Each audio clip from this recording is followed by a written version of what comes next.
Some shows talk about one team. Other shows barely talk sports.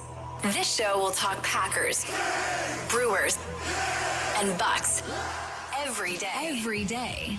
It's Wisconsin Sports Daily with Steve Sparky Pfeiffer, served up by Wendy's on the Wisconsin Sports Radio Network. Download the Wendy's app today.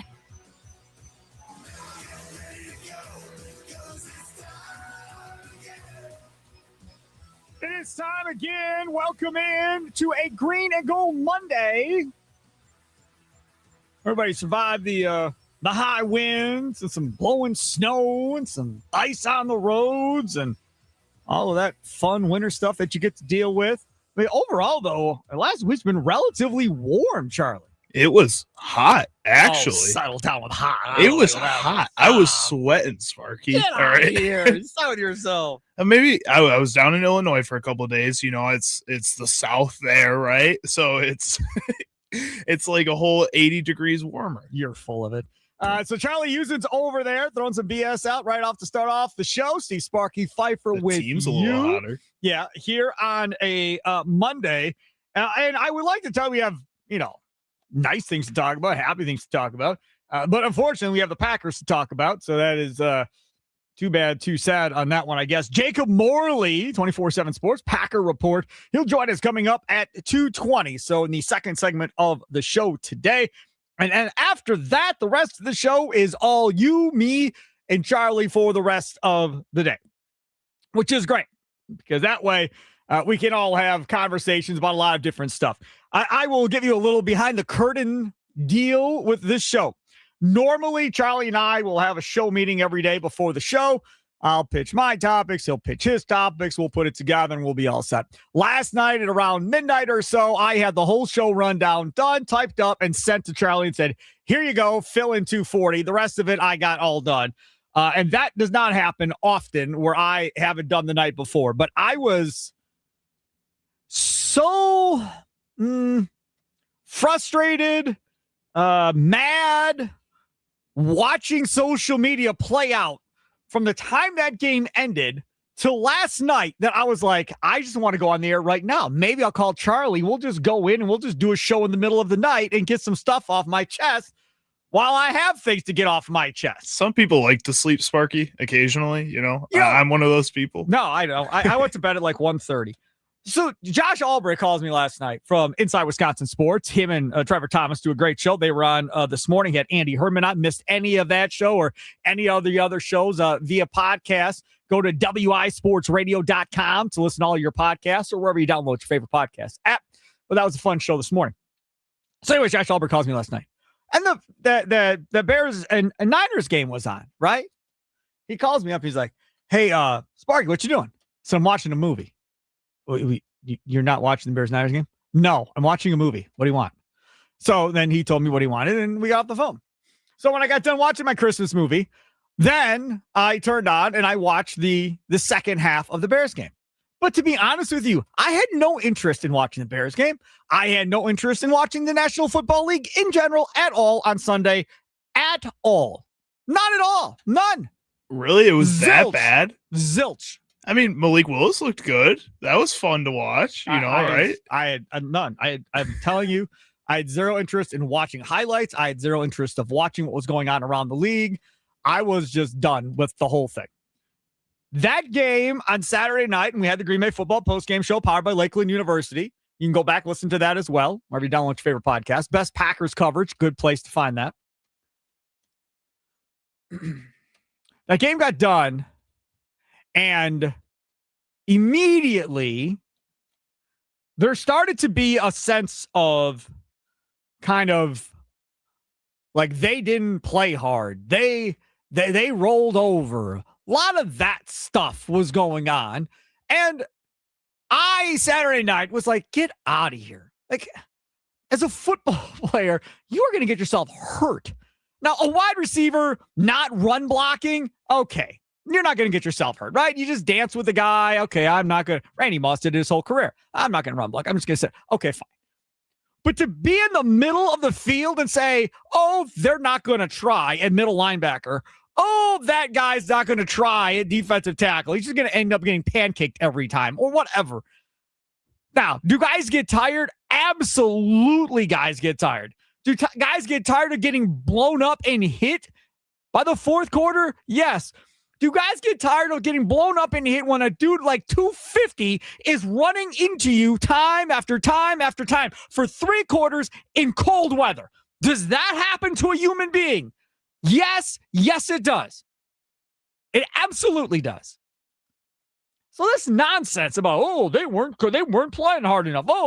Man, you go out there, you tell me how it feels to get ran over by Derrick Henry a couple of times. You could put on 2 sets of pads on your body. I don't care.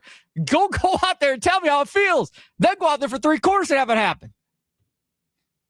Guys getting lined up in the wrong position, this, that, and every other thing they're talking about. Fine. Great. That's coaching, I think. Right? Somebody want Jeff Hafley fired now? Because that's coaching. Matt LaFleur ain't in charge of getting guys lined up on defense. His side of the ball is on offense. They have their own issues. But on the defensive side of the ball, guys not getting lined up properly and so forth. First of all, let's talk about Quay Walker. You're calling the defense. That's part of your responsibility if you've got that speaker in your helmet. So if we want to start talking about missed assignments and not lining up right and all that other stuff that LaFleur's talking about, if that's the case, there's 2 people I'm going to start with. Hafley's 1, Quay Walker's 2, and then probably Xavier McKinney 3 if there are secondary issues, because he's got to be the leader in the secondary as far as making sure everybody is doing their job. Those are the 3 guys I want to talk about, Charlie, at that point. I get it. But also, Quay Walker throughout a majority of this game was the only guy who can make a solo tackle. And I know the Packers throughout this season have been sure tacklers. And a majority of that, the best team. A majority of that has been because they're so good at gang tackling. They're so good at getting one guy there and then everybody else getting to the ball and jumping on top of that. When you're playing against a guy like Derrick Henry, you can't always rely on that because he breaks that initial first contact so well. And he did that so many times throughout the course of this game. Keaton Mitchell did it a couple times in the course of this game that it felt like when you did need a solo tackle, Quay Walker was the guy that you had to rely on for a majority of this game. So I want to take a little pressure off of him in this whole situation. And then also the whole lining up situation. Yeah, you can blame Jeff Hafley, but it's not like the Ravens throughout a majority of this game were doing anything crazy. They're running the ball up the middle in basic formations, weren't motioning all that much outside of Zay Flowers going across the field a few times later on in that game. It really was basic. I don't know how you can look at Jeff Hafley and blame him in this scenario. And then Xavier McKinney and the secondary, I just feel like that's the group you knew you had out there. Evan Williams is back on the field, and that helps a little bit. But at the same time, that cornerback room isn't great. Those safeties haven't been able to turn the ball over outside of Evan Williams this season. It's just a culmination of all the errors that we knew were already there, and they're showing out. When you lose Jordan Riley, your defensive tackle that you signed off the street a couple weeks ago, he's done for the season. I mean, what do you expect? I looked at my friend and said, well, I guess I'm going to go suit up for the Packers and play defensive tackle at this point.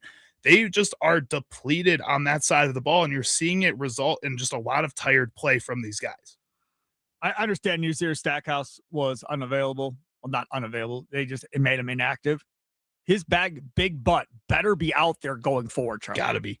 You can't trust anybody else in that situation because he's the only guy that's been on this roster all season. And he's wide. They need as many wide people as they can find, right? If you're 350 or more, please apply for the Green Bay Packers defensive tackle position. I'm serious. 330, 340, 350, somewhere on that line. Figure it out. You ever see the movie Wildcats with Goldie Hawn? I have not, no. Gosh. They had this one big dude, bigger than everybody else, gigantic. They had to put tape around his jersey in order to get it to fit in high school. That's what I need. I need some of those dudes that can just go out there and take up 2 people. That's what I want. Just go out there and put your hands on a couple of guys and let the linebackers get to the ball. That's what you need. Somebody that can't move. That game last night, that Bears-Niners game, hike, and the Niners defensive front 4 just moves Chicago's offensive lineman back. Hike, and they do it again, and they do it.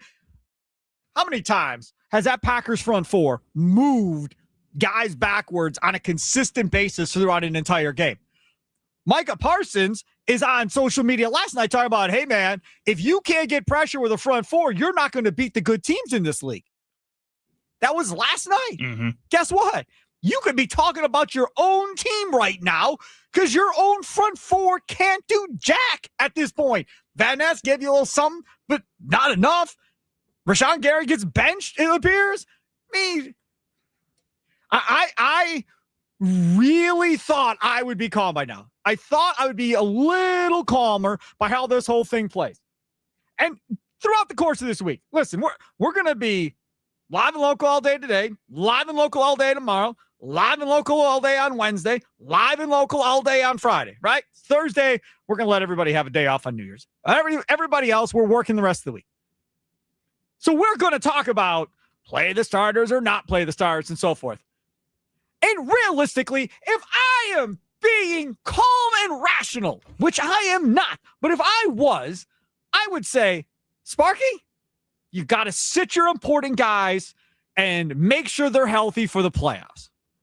That's what I'd say. And maybe by the time I get to Friday, I'll be there. But right now, all you suckers are playing because you suck. And if we're going to get any better, you all got to figure out how to win a damn football game again. You've lost 3 in a row. You've screwed up this whole thing. Y'all need to go out there and pound the Vikings into submission, right? That's what needs to happen here at some point. That's what has to happen. Hey, man, I know I'm beat up, man. I can't. Well, you should have thought about that before you got your butt whooped for the last 3 weeks. Everybody plays. I don't care how banged up you are. Y'all are going out there and playing. You cannot afford to play everybody. I know you're angry. I said I'm irrational. I know you're irrational. I said I'm irrational. But even angry, irrational, you knows that's not realistic. Dude, I'm so sick If you of this. send everybody back out there, I think it was crazy Josh Jacobs played in any of this game at all. In this one. That was insane. It's crazy he's played in any of the last 2 or 3 weeks. Especially since you're protecting Zach Tom and Jordan Love in semi-similar situations. And Jordan Morgan played all right throughout majority. He started off not great. I tweeted about that. I was not happy with him. But he finished the game really well. One pressure. He finished the game really well. He looked good. Malik Willis looked good. Give some other guys opportunities during this time to see what you have. Because right now, the way the Packers look, you're seeing a lot of players get opportunities that they haven't gotten all season. And it's either resulting them in getting injured or messing up a lot. Kamal Hadding comes out of this game with a season-ending injury too, because he hasn't played all year when you've needed to rotate a guy like that in. You haven't done that before. You need to just at least start doing it now before you get to the playoffs, and these guys are forced to come in and screw up or get hurt. Okay, so I saw this on social media, and I don't remember who it was. Maybe it was Jacob Westendorf. And he's going to join 9 to noon with John Kuhn and Rami Makloff coming up tomorrow at 10 a.m. So you can listen to Jacob Westendorf then. I believe it was him. Somebody suggested, hey, this game don't mean nothing, right? Don't mean anything. Double negative. Can't say that. Don't mean anything. Let Rasheed Walker sit on the bench, and let's see if Jordan Morgan can play left tackle. Let's just see what he can do at left tackle and see what it looks like. And if he's better than Rasheed Walker, then he gets to play at left tackle and give him a 1-game trial and tell Rasheed Walker veteran rest. I'd be okay with that. But the problem is Darren Kennard going to be okay to play right tackle for you in this game because you're not playing Zach Tom in this game at right tackle? Yeah, but am I playing Jordan Love in this game either? No, but who are you playing at right tackle is my point. If you're going to rest a Rasheed Walker, you just don't have anybody to do that. Can I just say something? If it's Clayton Tune, I don't care if you play right tackle. I guess that's fair. I don't care. But still, I don't know. I don't know if it's going to be – it could still be Malik Willis in a game like this. I know he's dealing with his own set of injuries, but you don't want Malik Willis to get hurt so that in the playoffs, yeah, you potentially have to play a Clayton Tune in that moment. Right. Low T and P Walkie uses the Nicolay and Talking text line 414-677-1250, 414-677-1250. Says, if I hear how great Green Bay is at tackling, I will flip out. A shoulder tackle is a consistent missed tackle. It is hard to name one team in the NFL that can tackle correctly. Low T and Pewaukee. Low T and Pewaukee, go back and look at the week-by-week stats and numbers and so forth. Brady, a couple weeks ago, said, I believe the Packers were on pace to break like a 10-year record for the least amount of missed tackles in a season. So, yes, Low T, it's correct. We're not just making crap up. Now, were they missing tackles in the last couple of weeks? Absolutely they were. But they've also been losing guys left and right the last couple of weeks as well. And I agree with you. Keyshawn Nixon throwing a shoulder, and the dude stays in bounds and reaches the ball over for the first down. Awful. And if he just wraps him up and drives him out of bounds, you don't have that issue. But Keyshawn, God bless him, he did wrap up on one player later in the game, but it's too late. It didn't matter at that point. If we head out to the dugout chat on YouTube at WI Sports Radio, Mark says it's painfully obvious that the Packers lack run stoppers on their defensive line. Even with Wyatt, TJ Slayton was the best run stopper they had. This needs to be a priority on the offseason. Horrible run stoppers. But we're going to talk more about that too. We've got so many. I'm telling you, I could do 5 days just on everything that went wrong in this game. Easily. Tomorrow we're going to do some more about Saturday. After last week's loss, you wanted to be so positive. You wanted to look at all the good things that happened. What happened? But why not this week, dude? There were some good things. There were. There was. And we'll talk about Malik Willis coming up later in the show. But that's turned into a gigantic negative too via social media and talk radio. So that's all coming up. Jacob Morley, 24/7 Sports, Packer Report. My guy, love me some Jacob Morley. He tweeted out something or posted something on X that I don't agree with either about pass rush and how this looks next year for the Packers. We'll talk to him about the game and his thoughts on that position going forward. Coming up next, it's Wisconsin Sports Daily, served up by Wendy's, live from Wisconsin Sports Radio Network studios, powered by the Potawatomi Sportsbook. Sparky here.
Willis will throw on first down and loft one towards the sideline. It is caught. Romeo Doubs got a step on Wiggins and brought it home. A great way to start the game now for Malik Willis. Great way to start the game from Malik Willis. Highlight courtesy of Peacock and NBC. Fortunate enough to live here, obviously the Milwaukee area. We got to watch it on NBC. Had people around the state that I know that are family members texting me, where the heck is the game? You have to have the Peacock app. Oh, I guess I won't be watching the game then. Yep, guess not. Sorry. Hate to break it to you. So, yeah, a lot of people probably didn't watch the game because they want to pay for the Peacock app, which I can hardly blame them at this point for all the pricing of apps and everything else that goes along with it. But thankfully for them, they didn't have to stress out and watch their team get embarrassed at Lambeau Field like the rest of us fools did that watched that game yesterday. One of those fools, he got to watch the game too. He is Jacob Morley. Oh, look at him, boy. You in top shape right there. Jacob Morley, Packer Report 24/7 Sports. Follow him on X at Jacob Morley. You were one of the fools that has sit there and watched that game yesterday and probably paid the good money to have Peacock and all that fun stuff and watch it. Are you a fan of the play-by-play crew on Peacock for the game? Noah Eagle and crew? Sure. I mean, yeah, they were fine, right? I think I don't want to say anything mean. They were fine. You wuss. What do you mean? Where did Jacob Morley go? We got the right guy. Does he have a twin? Who is this? This is the Jacob Morley I know. Well, let me ask you, Sparky, what did you think? I don't mind Noah Eagle. The only reason I even brought it up was Tommy Wirtz, who produces for the Mason Crosby Show, and then hosts Wisconsin Sports, a wrap-up, also does a post-game show with me, and he's like, dude, I'm done with Noah Eagle. Not that he's horrible or anything. He's just everywhere, and I'm sick of listening to him, and I wish it was somebody else doing play-by-play. So that's what he said. That was on the post-game show Saturday night, and I was just curious because you watch a ton of football, too, so I wanted to get your thought. Honestly, like, I don't really care about who's calling the game. I usually have it pretty low. I'm on my phone, it's like I'm simultaneously watching the game while I'm on my phone, while, reading Twitter or whatever. So I really don't care what they're saying. Sometimes I hear stuff from people like, oh, they were awful, or, oh, this guy hates, Joe Buck hates my team. I can't is the common Joe phrase. Buck. Yep. Buck. No. I just don't listen in general. So I'm sorry, this is a great radio, but I really just don't have much of an opinion for you either way. The nice thing is most people don't have an opinion about this Packers defense either right now. It's been a pretty boring day on the Wisconsin Sports Radio Network at Wausau, Duluth, Superior, Green Bay, Appleton, the Milwaukee area here, southeastern Wisconsin. Hardly nobody has much to say about the Packers defense at this point. But Jacob Morley, I come to you and I ask you simply this. When Micah Parsons went down with that injury, when it happened, did you look at it and go, it's over? Or did you convince yourself that, well, they were all right last year without Micah Parsons. They can be all right again. I mean, I think in those instances, your initial reaction is probably the most accurate one. And I think a lot of people's initial reaction was it's over. That was mine. And then that was mine too. It's just like, well, any chance that they had at a title, got drastically smaller. The window shrunk. The line of whatever got small. And you can think like, okay, yeah, well, last year they were fine. Well, last year they also had Devontae Wyatt. They also had Kenny Clark with those guys too. So and those are two really good football players. They don't have them. They're trotting out Jordan Riley. They're trotting out 76. I can't say his name. I know I can see it in my head, but when I saw him out there against Baltimore, I was like, oh boy. Like there is a point in time where they're just better than you. The guys they have on the field are better than the guys Green Bay had on the field. Are there things that they can do to play better? Yeah, of course. Like these are the same guys that went out and played really well against Chicago the previous week. They can play better. It is, if you want me to be optimistic, it's a matchup league, right? They do not match up well against Baltimore. They just don't. They're gonna impose their will. They did the whole game. But I'm just saying that could happen again. Well, against that runs the football well. Right now they can either play Chicago, who runs the ball well, even though they did against San Francisco, but they run the ball well, or you can face Philadelphia. That's option B and Saquon Barkley again. Philly's offense hasn't been the best as of late, but both those teams can run the football, and you're getting one of them in the postseason. So if this is what it's going to be against the run, this is going to be the end of the Green Bay Packers if they can't figure this out. And it probably is. Like, just calling a spade, it probably is, right? That's probably what's going to happen is they're going to get into a game and Jalen Hurts is going to throw for 87 yards and they're going to lose by 3 scores because Saquon went for 250, right? The Raheem Mostert game, the Colin Kaepernick game, what have you. This is not anything new in Green Bay. It's just getting run out of the building that was, I think, why people are so upset right now about the Baltimore game is just, man, we've seen this before. And it was apparent from the very first drive of the game. They took the ball. They said, we're taking the ball. We're going to cram it down your throat, and we're going to do it the whole game. I mean, I honestly, I was waiting for this, and maybe this will still come out. I'm waiting for the news report for a Baltimore offensive lineman to sit in front of a microphone and say, we were telling Green Bay what we were running, and we were still getting 9 yards off. Because they just couldn't do anything about it. They were being dominated physically that badly, where I believe that they were trying. I don't think they didn't try. I think they weren't good enough, and Baltimore's offensive line is huge, and they were just moving bodies in the run game. And then if you don't get a hat on Derrick Henry in the first couple of yards of him carrying the ball, good luck. Like, I don't care who you are on the back seven. That guy's hard to get to the ground. He's a Hall of Famer.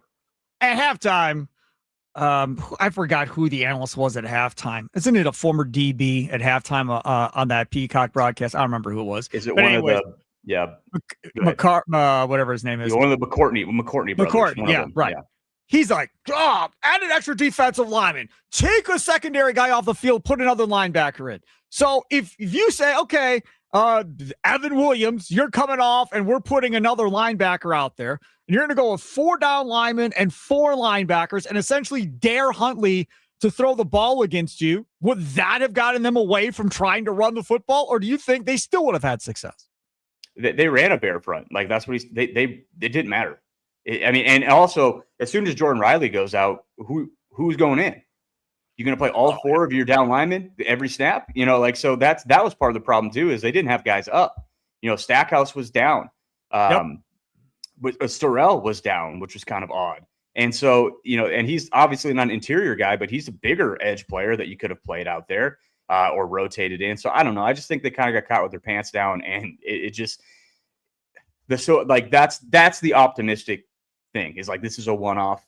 It's not going to affect them in the future. If you want to believe that, that's great. I don't, but their best run defense, Sparky, moving forward, and stop me if you've heard this before, through the entire Aaron Rodgers era, their best run defense is their offense. And here we are again. That's the only way you're going to stop teams, is you need to score often and early, and you need to get them out of those formations, and you need to get them in pass-only mode. And then at that point, good luck to you as well there, because guess what? Micah Parsons isn't coming back, and they don't really have anyone else that is consistently getting pressure on the quarterback. So Jacob Morley joins us, 24/7 Sports and Packer Report. Follow him on X at Jacob Morley. You had a tweet yesterday.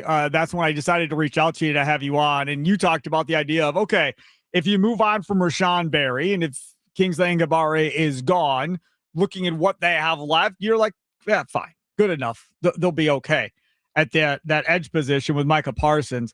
I completely disagree. I think right now, if you look at this, they need corners, they need edge rushers, and they need defensive tackles. They need all 3. Now, you can figure out in what way you want to put that, but you must find more help for Micah Parsons than what they currently have out there. It was supposed to be Rashawn Gary for a half a year. It was Rashawn Gary, but they've got to find at least 1, if not 2 more guys that can get after the quarterback. Otherwise, if you get in a position like this again with Micah Parsons, you're going to go through the same rigmarole again. And before you know it, it's Damian Lillard and Giannis. You get nothing out of it, and it's over.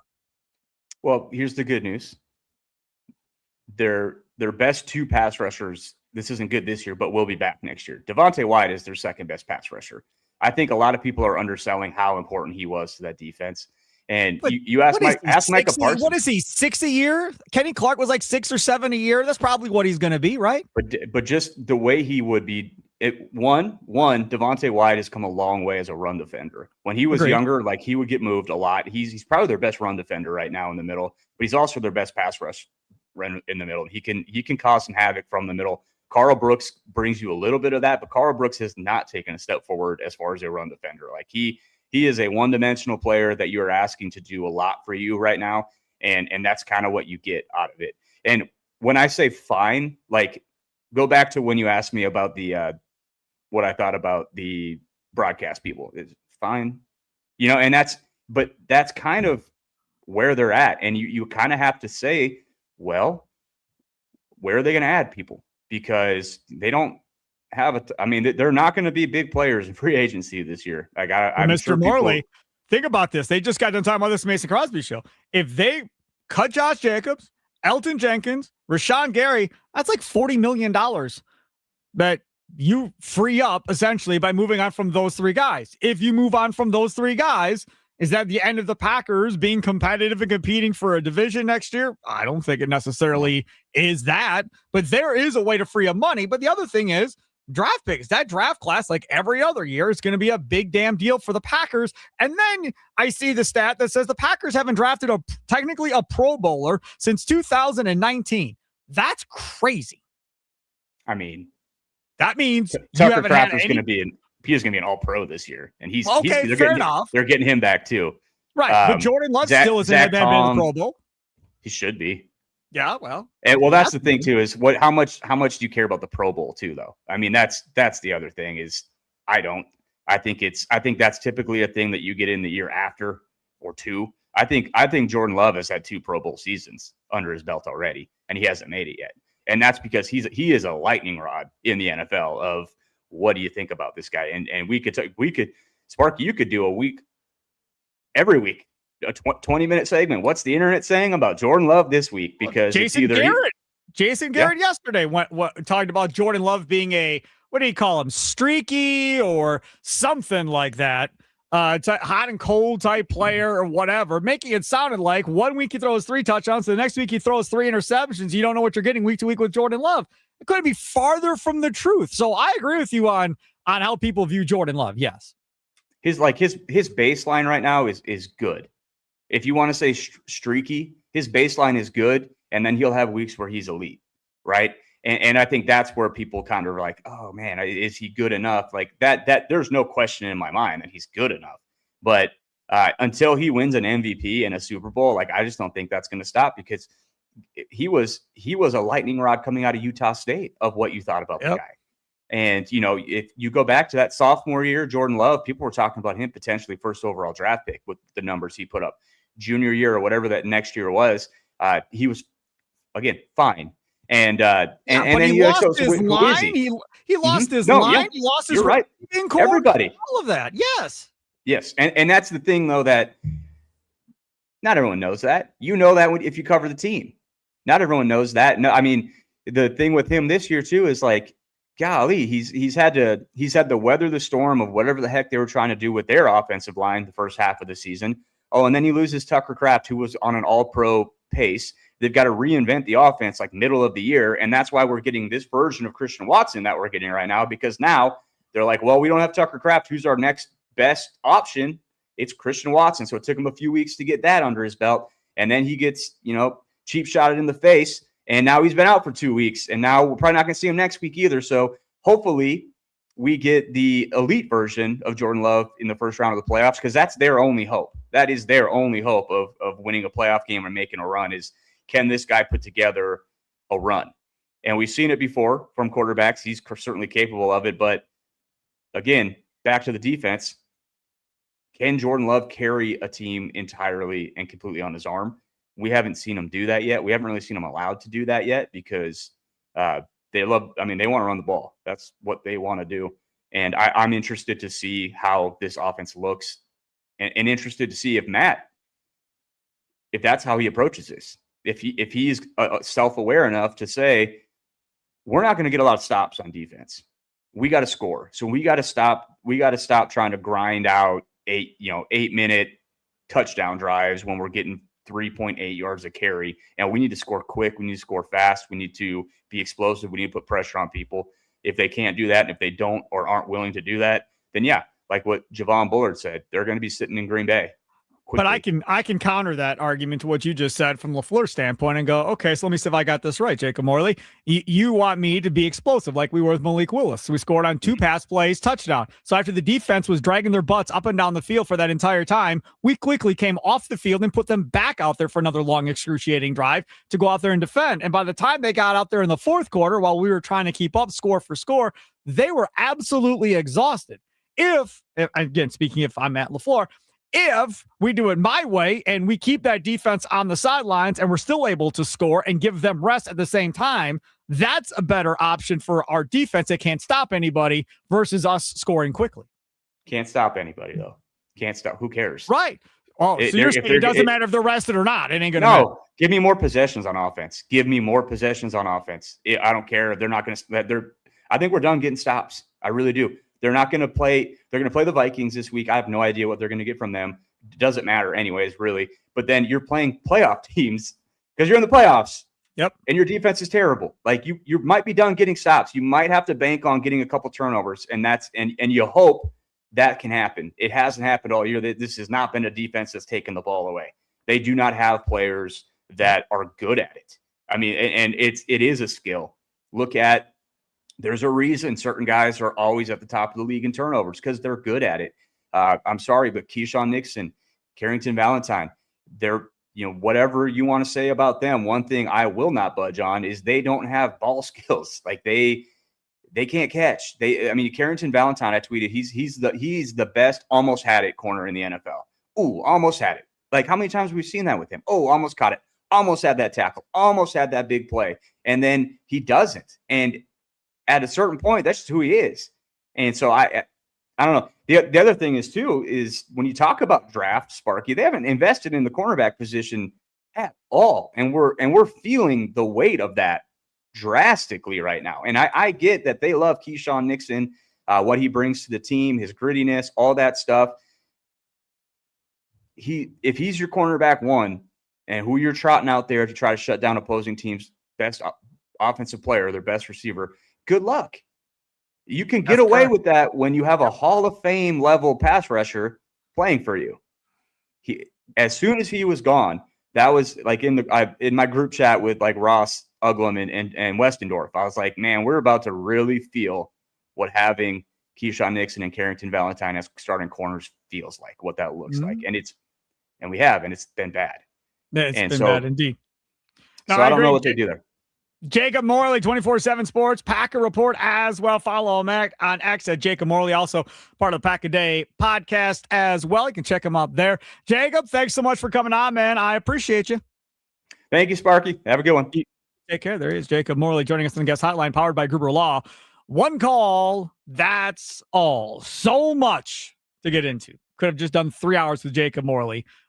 Because I had so much in my head, like, I don't have time to get through any of this because I still got to get to a break. Coming up on the other side, I want to know something. Would Jordan Love or Micah Parsons had made a difference in the outcome of this Ravens game yesterday? Say they had Love or Micah, or maybe even both, playing in that game yesterday, or on Saturday, I should say. Does the outcome change? Maybe the score changes, but does the outcome change? Do they still lose that game, even if Micah is playing, even if Jordan Love is playing? Would it really have mattered with those two out there and playing? Nicolay Law Talk, text line 414-677-1250, 414-677-1250. It's Wisconsin Sports Daily, served up by Wendy's, live from the Wisconsin Sports Radio Network studios, powered by the Potawatomi Sportsbook. Sparky here.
4th and inches.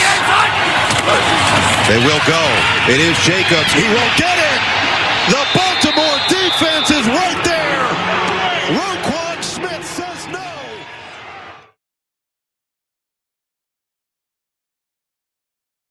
Like, if you were watching me watch that game, you could see my face turn red as soon as they lined up in the shotgun on that play.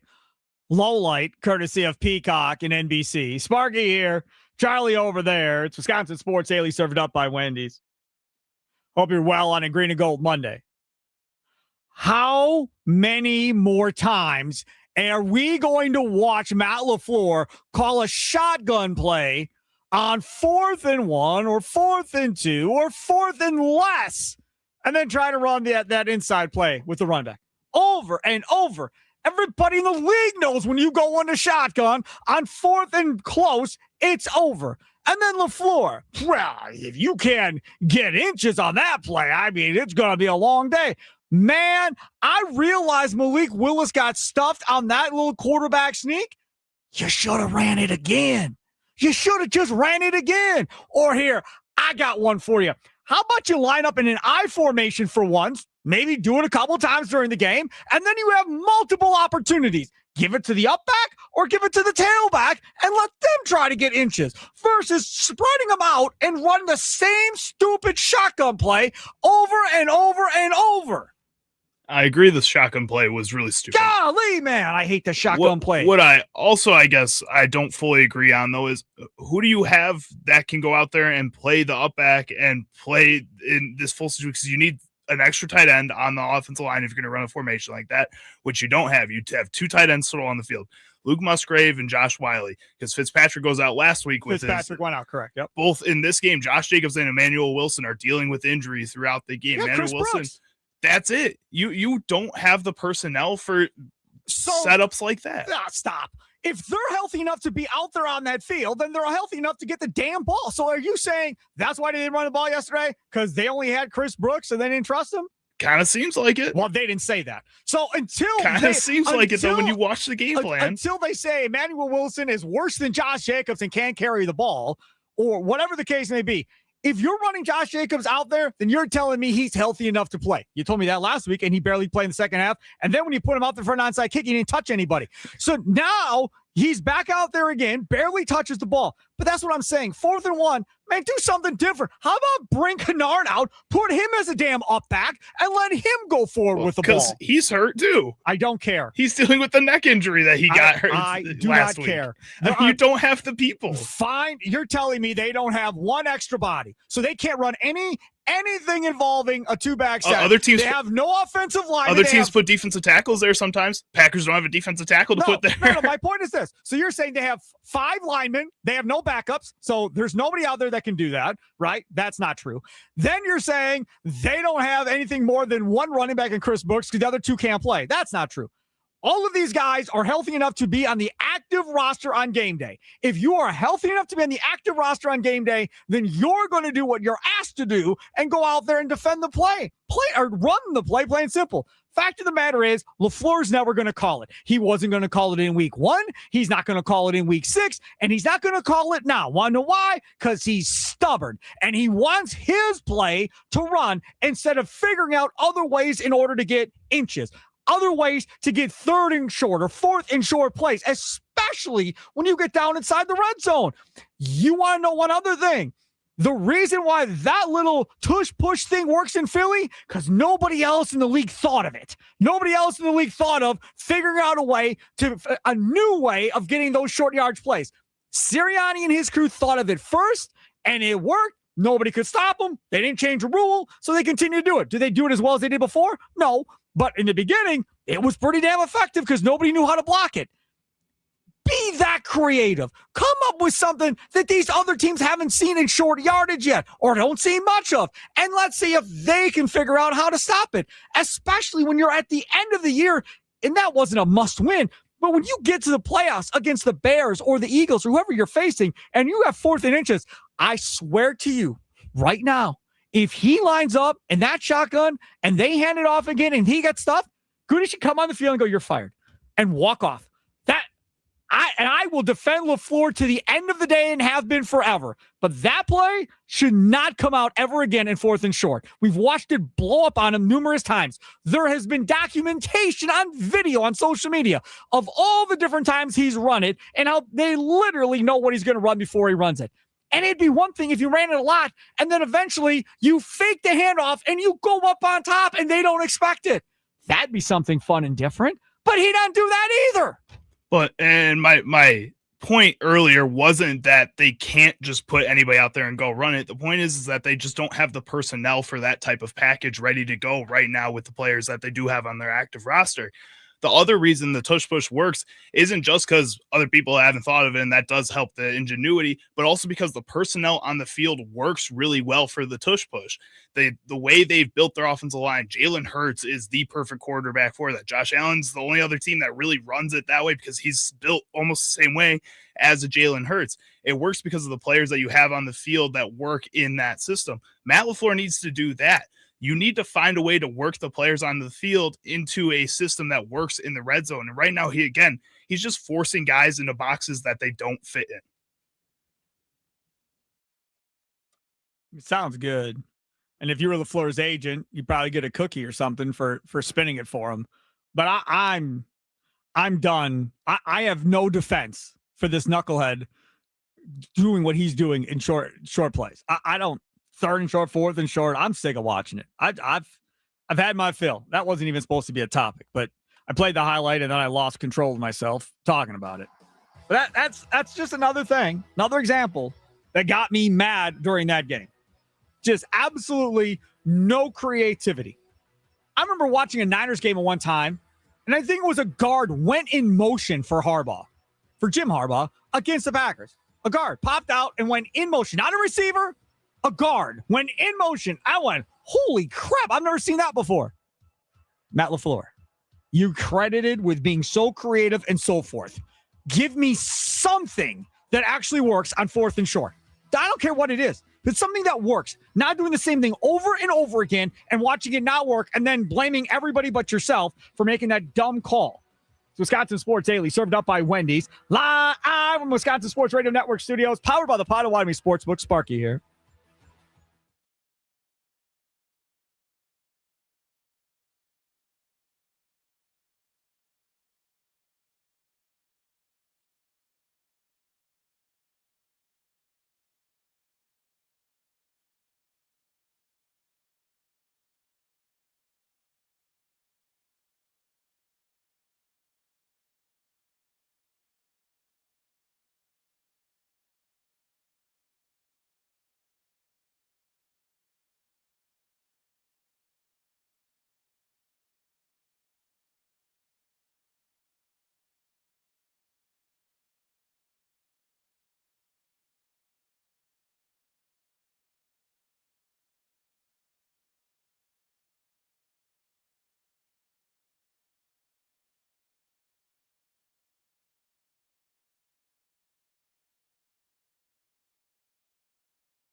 Some shows talk about one team.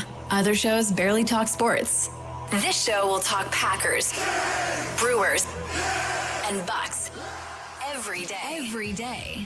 It's Wisconsin Sports Daily with Steve Sparky Pfeiffer, served up by Wendy's on the Wisconsin Sports Radio Network. Download the Wendy's app today.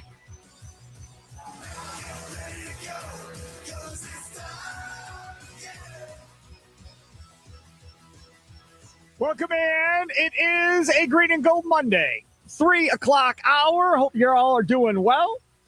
Listening on WNFL in Green Bay in the Appleton area, 99.7 FM, or in Wausau, 93.9 The Game. Duluth, Superior area, 710 The Game. Milwaukee, 1250 AM and 105.7 FM, The Fan.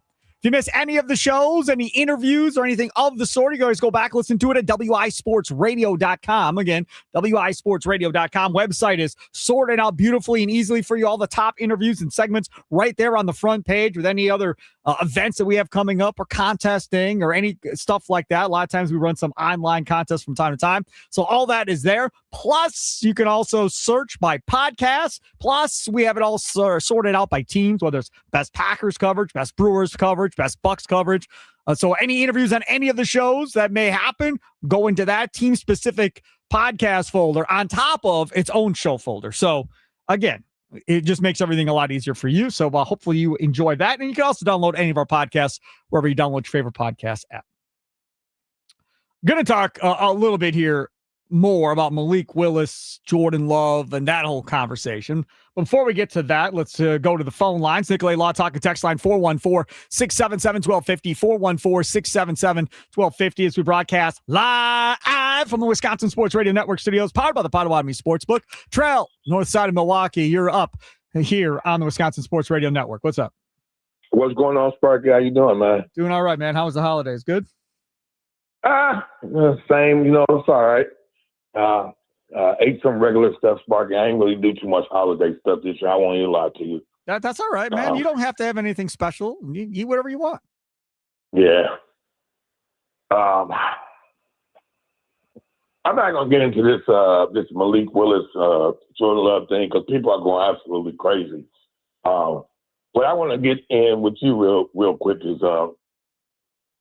have you seen any of the latest things, speculations and stuff about the direction the Packers may be going in for a head coach? I have not seen. What have you seen? Well, the speculation that got me perked up a little bit, and I had to go back and forth about whether I believe it or not, was supposedly this is supposed to be Sean McVay's lame duck season coming up. And McVay is going to replace his buddy LaFleur in Green Bay? Doubt it. Yeah, that was hard for me to think of that, but you got to think about this, Sparky. Let's look at how much do you think Sean McVay is a competitor? Do you think Sean McVay is a competitor? He strikes me as a very competitive guy as a coach. Yes, but he's also a guy that loves warm weather and living in LA. Okay, you can live where you want to live at, though. I'm talking about as far as him winning more Super Bowls. Because the situation in the Rams, they don't got no situation at the quarterback position. And the Super Bowl window for them is not going to be too good. In Green Bay, he's got a mid-20 quarterback and a mid-20 dominating defensive player. You can't. Those are the two most things that you can have for a remedy for a run with Super Bowls. So that gives him, instead of maybe a 2-year window, that opens his window up to probably 10 years. So I don't know. Like I said, it's a lot of things that they would have to mull over. But you got to remember, we're talking about current policy. The current policy is a guy who was the lawyer of Ed DeBartolo when he bought the 49ers, and he was a president. He's the guy that was very instrumental in hiring Bill Walsh for the San Francisco 49ers. Bill Walsh had a run of 4 rings during the 80s. So when I start thinking about all these things that have been happening, and people talk about who's behind the wheel, come on now. If policy wasn't here, Micah Parsons wouldn't be here. Agreed. Trust me, believe me. We ain't seen nothing like that before. I'm with you. So I'm not surprised by anything I hear, and I won't be surprised if they try to get Kyle Shanahan either. I won't be. I think he's a big game hunter for trying to get something to win some Super Bowls. He wants his name to be inked like his father's name is, as being somebody who was instrumental for bringing championships or helping bring a championship to an organization. I'm not going to be surprised what happens. How many Super Bowl rings does Kyle Shanahan have? He doesn't. Okay, but listen, that even makes it better. Because if he hasn't won rings in his stops before, he comes to Green Bay. But isn't that what we're banging on LaFleur for? Because he hasn't won one. True. And that's true, and that's why I really did want McVay, because he has correct. Home already. He's won. Correct. Yeah. Thanks for the call. I appreciate it, Trey. Yeah. But remember, when he won it, they spent their tail off and foregone the future, traded all their ones, went all in year after year. And everybody's like, Les Snead, what are you doing, man? Why don't you like your number one picks? How can you keep this afloat? It's going to end disastrously for you when this whole thing is said and done. And they had a little dip. But again, now here you sit again. And they're knocking on the doorstep again, potentially going back to another Super Bowl in an NFC with Sean McVay. I don't believe that, because I don't think Sean McVay has any intention of ever leaving LA. And if he is going to leave LA, I would buy more in the idea of him going somewhere in Florida before I have of him coming here, or even Vegas for that matter. Right? If Vegas came with an with a blank check and said, "Hey, we just drafted the number one quarterback in America in Mendoza, and we have an unbelievable running back in Genti. We want you to come be the coach," and he gets to live in Vegas, I think he'd be okay with that. Okay, maybe, right? He gets to be their hero in Vegas and take that program from ashes and build it back up again. I think maybe that interests him if he were to leave the Rams, which, again, I think he'd be crazy too. Yeah. I don't think so either. But if he were to do that, fine. Come live in Green Bay for 6 to 8 months a year, 10 months a year. Come on, man. And his girl, too? No, the majority of those are cold. No chance, man. Well, and Kyle Shanahan, you were a little unfair to him. He's been to 2 Super Bowls, which is more than Matt LaFleur, at least. He's taken teams there, and he's gone through gauntlets of NFC teams that were extremely tough to beat, gone to multiple NFC championship games. I mean, that's something worthwhile. And again, I don't think he's a guy who wants to leave San Francisco either. I think he has it pretty good there. They give him everything he wants possible. I just don't think that. How many 6-win seasons has Matt LaFleur had? 6 wins or less? None, I don't think. None. Right? Yeah.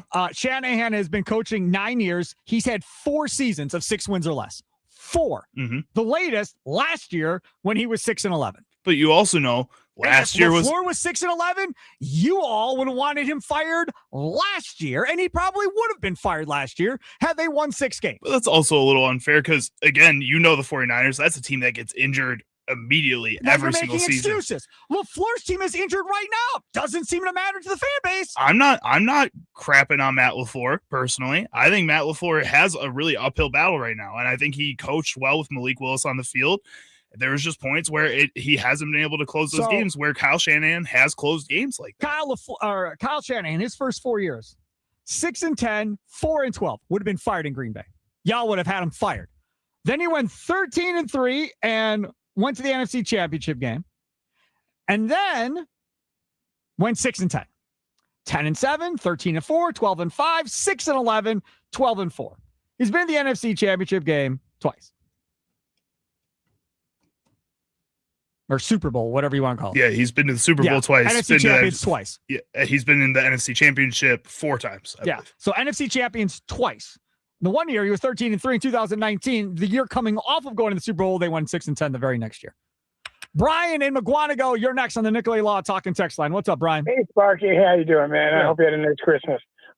My thing is I like taping the Packer games and I like watching them, and you almost see like a different game sometimes as you're now focusing just on the game itself and not watching everything else surrounding you. But I don't know who had honestly a worse game yesterday, and I had one other comment after this, was Quay Walker or Happy Valentine.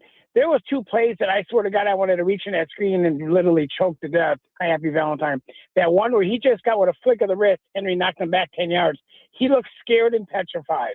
He didn't look like he wanted any part of that action at all. And then the other one was when he rushed a play and got juked. And he could have stopped him right there on, I think it was a 3rd and 2, and they ended up getting like 9. And it was the first down and the drive continued. And then Quay Walker was always seemed to be like 1 or 2 steps behind the play. Always coming to the scene late. I don't know whatever happened to him. I don't know why they keep him. It just drives me crazy. Then on the LaFleur thing, I just think personally, nothing was yesterday or last week or, I just think we haven't seen any growth with the Packers. They've kind of hit the same same spot every year. And the opinion I've gathered myself, and I wasn't born yesterday, was that for some reason, Love and LaFleur are just not on the same page. There's just too much inconsistencies. They look like the number one Super Bowl contender in one half, and then they come out and they look like they couldn't be James Madison. Well, we're going to talk about that coming up here momentarily. Thanks for the call. I would like to address Carrington Valentine and this whole he was scared thing, okay? You could probably count on one hand the number of cornerbacks in the National Football League that are eager to come up and try lay a tackle on Derrick Henry running downhill on them. On one hand, it's probably 5 or less. Would you say? Or do you think there's more than 5? They're like, oh, dude, I want me some Derrick Henry. I'm gonna go up and lay the wood down on this dude. Well, and the 5 that would be doing the defensive backs are the guys that got death wishes, like Jamal Adams, Derwin James, who are just constantly injured for throwing their shoulders and heads into people. Mentally different than everybody else. Most cornerbacks are not doing that. How many times did you see Jair Alexander make business decisions over the course of his career? I think he was the king of business decisions. He didn't want to get in the way of anybody. I'm not tackling that dude. You tackle him. I'll look like I'm around the play, but I ain't actually going to throw my body into anybody. That's what that did his whole career. Deion Sanders, he didn't tackle anybody either. He wanted nothing to do with that. That's the cornerback mentality, man. They're the wide receivers of the defense. Same type of diva, same type of watching over myself first. Everybody else comes after that. That is that position. There are not many guys that will come flying in and trying to hammer Derrick Henry. I promise you. There aren't many linebackers that want to hammer Derrick Henry at this point. There's probably not many defensive linemen that want to be run into by Derrick Henry. And they're kind of the same size at least. Right. At least it's man on man. I mean, a lot of these other ones is man on boy. He's 250 versus 200. Oh, my God. And he's running at you, and you're not running at him most of the time. And if you are, you're going to lose that collision if you go head on. 100% of the time. I mean, this is a guy that is by far – based on that game, first of all, a legacy game for him Saturday night. Oh, yeah. He put himself squarely into a Hall of Fame. Like, he's a Hall of Fame for sure now. One of the greatest running backs of all time statistically, and he's a massive human being. There's no way anybody wants to go up against that. Got a text message coming in here. We may not do any topics today because people are just coming in all over the place with these text messages. And this is a good one. I've actually got a tweet saved on this that I can read. So Nicolay Law Talking text line is open. You want to hop in? Let's go. 414-677-1250, 414-677-1250. Given he is a defensive coordinator, which is less desirable than an offensive coordinator, supposedly has better talent than Barry, and given the rankings and performance of his defense in its entirety, is Hafley really going to be a top choice for a head coaching position, and why? Well, first of all, earlier today, Marcus Freeman solidified his place with Notre Dame. So he is not coming to the National Football League. And that is a guy that a lot of people thought was going to have a good chance of getting that Giants job. Hafley's name obviously has also been brought up in conversation for that Giants job as well. And we'll see if they go with defense or if they go with offense for that position here at some point. But to your point, as far as Joe Barry versus Jeff Hafley, somebody took it upon themselves. Michael Rodney of Packers Notes on X, and I follow Michael Rodney. Do you follow him? I do. I followed Michael Rodney for a long time. 2025 Jeff Hafley versus 2023 Joe Barry. Points per game allowed, 21.5. In 23, Joe Barry's points per game were 20.6. Rushing yards allowed this year for Hafley, 116.5. Joe Barry in 23, 128.3. So 12-yard difference. Passing yards allowed, 192.1 yards per game, Jeff Hafley. Passing yards allowed by Joe Barry, 206.8. 14 yards difference. Interceptions for both, 7. Sacks for both. Joe Barry's defense had 45 sacks in 23. Hafley's defense has 34 right now, with Micah Parsons playing a good portion of the year. That's putrid, man. Now, is that a noticeable difference? Barry's team gave up point less, had more sacks, and the other ones were either tie or a small deficit. Barry to Hafley. Those aren't huge difference in numbers between a guy that most of you wanted fired in Joe Barry versus now most of you want to make up excuses for why he can't go take another job somewhere else. Well, and I think that when you compare the two defensive coordinators, especially those two seasons, 2023, that's the end of Barry. People were sick of Barry before that season even started. Yep. And the real reason a lot of people were frustrated with him was because of how inconsistent those defenses could be. A lot of the times there was games where they could look really good and couldn't turn their ball over, could get a lot of sacks. And then other games where they just looked like they didn't know where they were on the field, anybody on the field. Jeff Hafley at least has had consistency when he's had the talent on the field, and you know what that defense is going to be. Yes, they didn't get a lot of sacks this season. Yes, they didn't get a lot of turnovers this season, but you also knew that's just what it was going to be for this Jeff Hafley defense from week 2 basically on. This is a team that has played well and has played within their system and believes in a Jeff Hafley.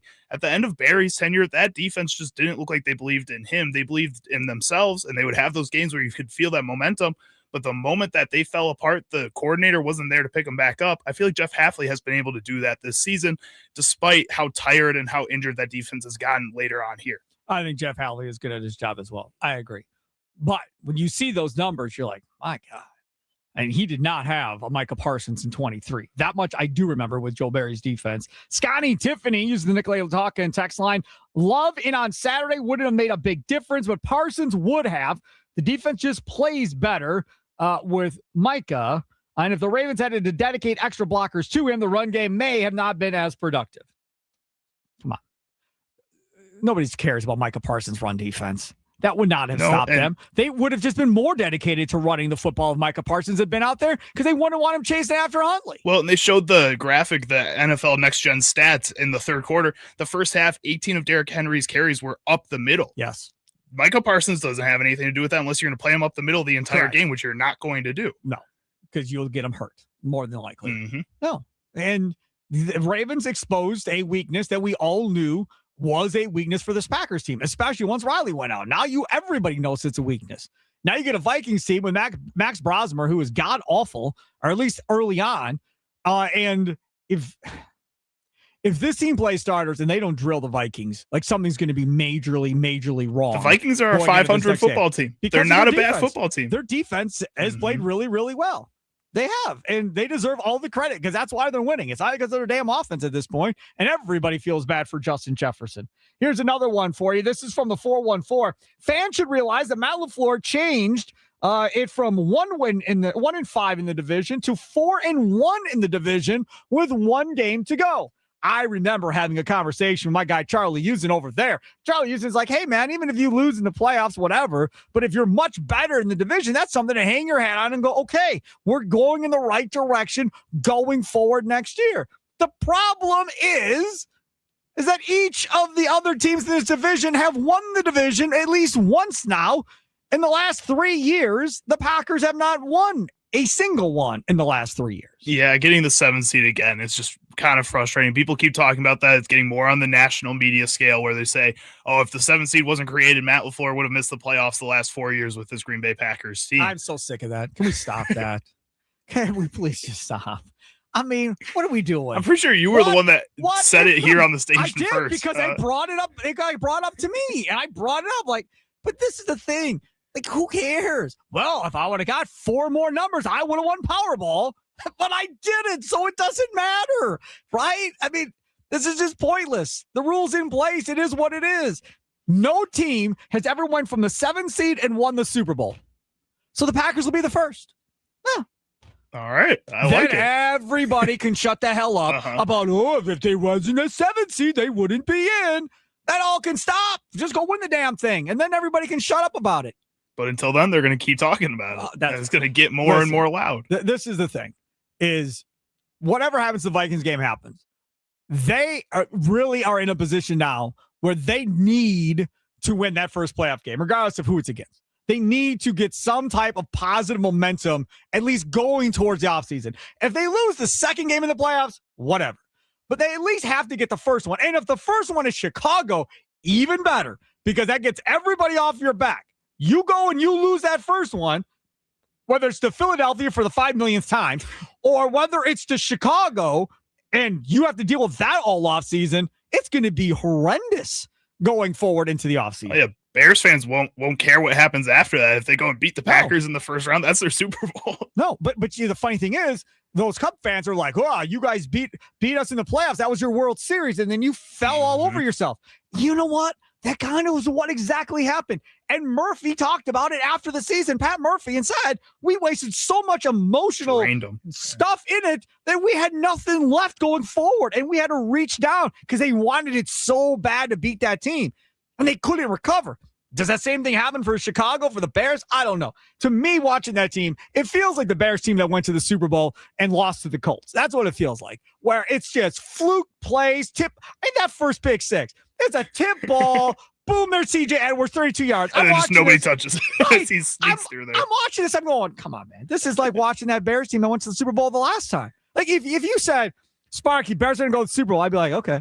Like, I swear to you, I wouldn't even hesitate. I would completely believe you that they could go and win this thing, because every time they need a break, they get it. I fully expected at the end of that game last night, Caleb Williams to complete that ball. He's running around. I was like, you know damn right well he's going to find somebody. He's going to throw it up in the air. Some dude's going to be wide open. And there was a dude wide open on the other side of the field in the end zone in the right corner. Dude's jumping up and down, doing jumping jacks. Hey, over here. But Caleb Williams is not looking to the right side. Impossible throw, too. He's running the opposite way, yeah. Correct. So now he's running left, and then he won opposite to the receiver, and somehow or another the Niners won that game. But that is the feeling they have.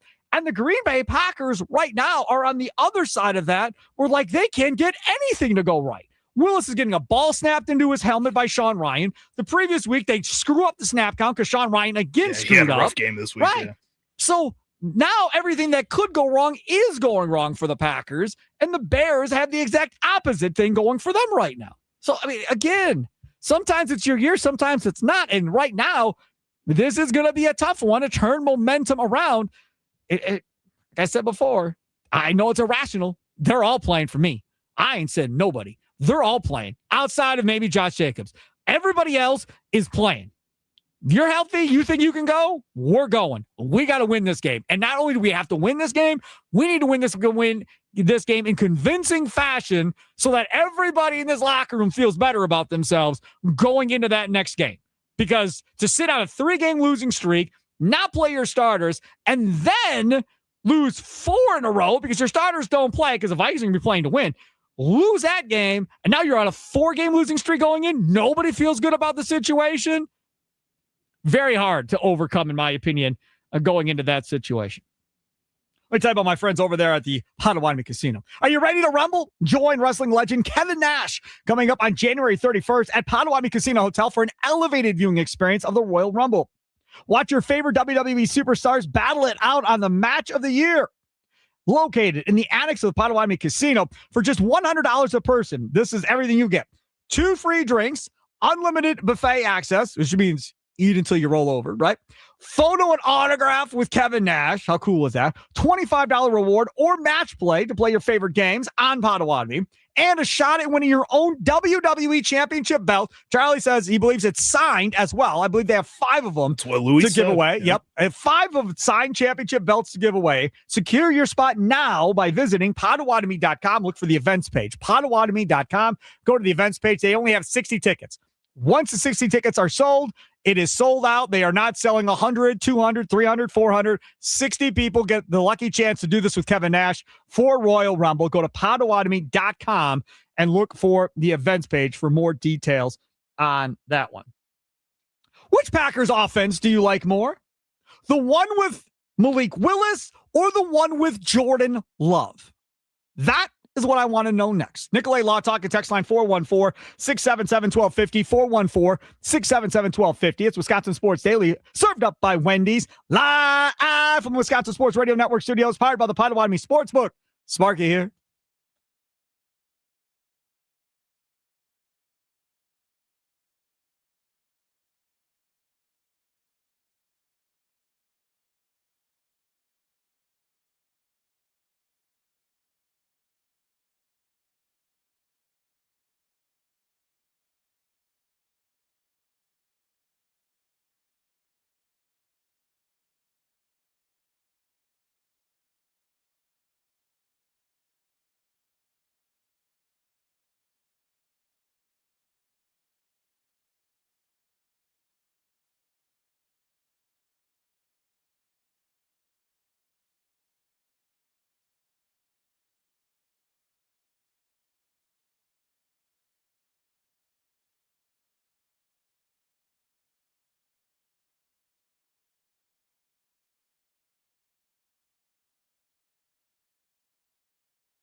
yesterday. 6 different receivers for Malik Willis, who's 8 for 8 for 133 yards and a touchdown. He'll keep it here, running himself with space to move.